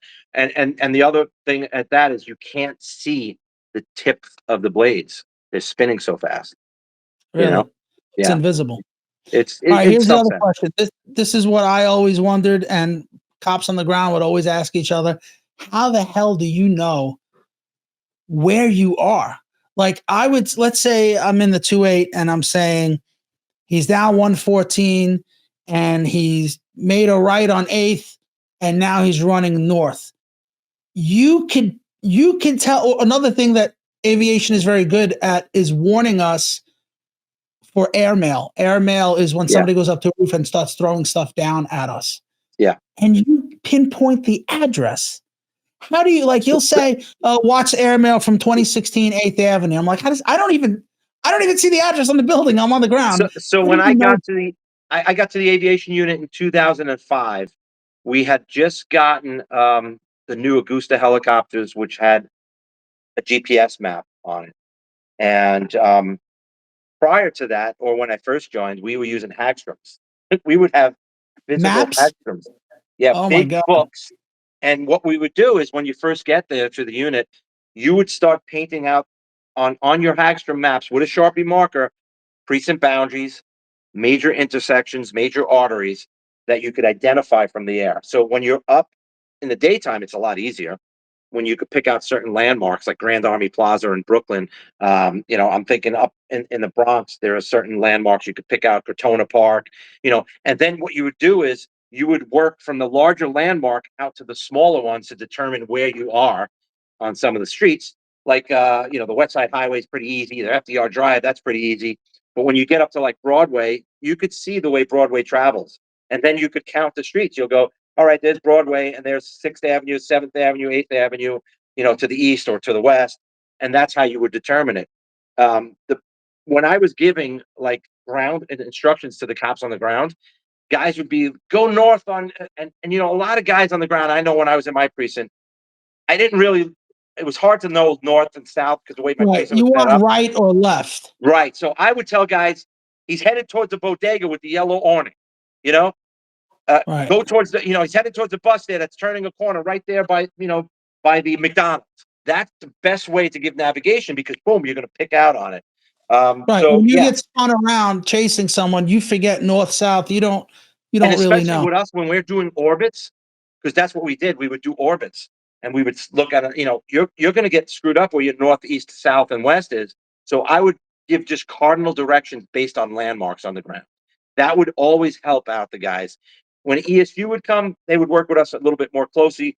Then we could do cardinal directions, north, south, east, and west. But the average street cop, not saying that they don't have knowledge of this, it just makes it easier for them in the midst of the moment, to point out he's going towards the McDonald's. Nope, he just made a left there, right towards the bodega with the yellow awning. Oh yeah, now he's by the jewelry store.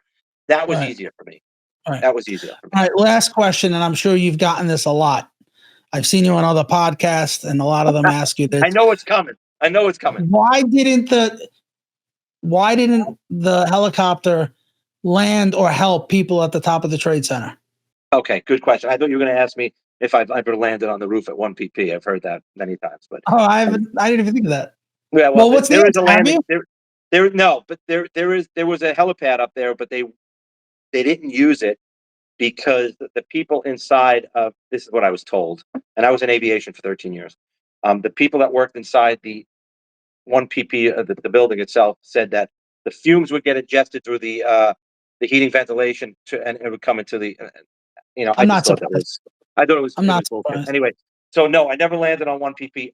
The reason why the helicopter did not land during 9/11, we're talking about here now, not 1993. There's multiple reasons why. A, because there was no sufficient landing site on that roof. Okay, there was a landing pad, but in the recent years prior to 9/11, all these different broadcast companies started putting up all different antennas on the roof that would infringe on the landing pad, so you wouldn't be able to land on there. That was the first reason. Wasn't the primary reason because we could have lowered people down and cut the antenna. That's a whole different element. The main reason was because of the heat of that was coming up from those fires that were burning, that were traveling up the helicopter, would get ingested into those turbine engines and overtemp the engines, and the smoke and the debris could get ingested into the engines, cause a flame out. Now you got a helicopter that's falling out of the sky. So that's why they stayed mobile around that building. Turbine engines that are in jet aircraft and jet helicopters, because that's what we have. We have turbine engines on those helicopters. So essentially they're jet helicopters. They work with the principle of clear air, cool air ingested in, hot air getting exhausted out. If you're bringing in hot air into that engine, you're going to overtemp it. You're going to fry the engine. You're going to stop it. You're going to have an engine failure potentially, or you're just going to have a flame out. So that's the reason why. Yeah. Were you in aviation on 9/11? No, right? I was not. No. I knew the guys that flew that mission though. So now I will let you go. Thank you for clearing that up. All right. If I think of any others, I'll call you. Yeah, thank you, brother. About it's great to see you again. I hope you come on again soon. I'll try to get this uploaded as soon as possible. your knowledge, your expertise is wonderful to hear.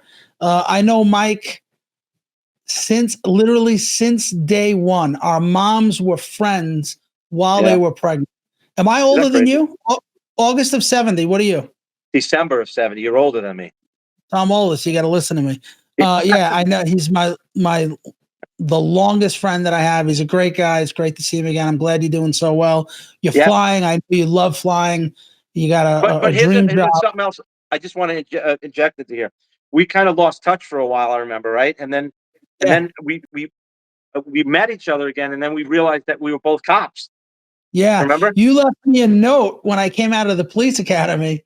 I don't know if you left it on my car where I was, and you wrote P.O. Cilio. I don't know what the message was, but and then we hooked up later, and then we didn't like forgot about it. And then when we started talking again, because this happens, I'm sure with you guys also, I'm like, oh God, please tell me that he's pro-Trump. Yep. Please, I can't.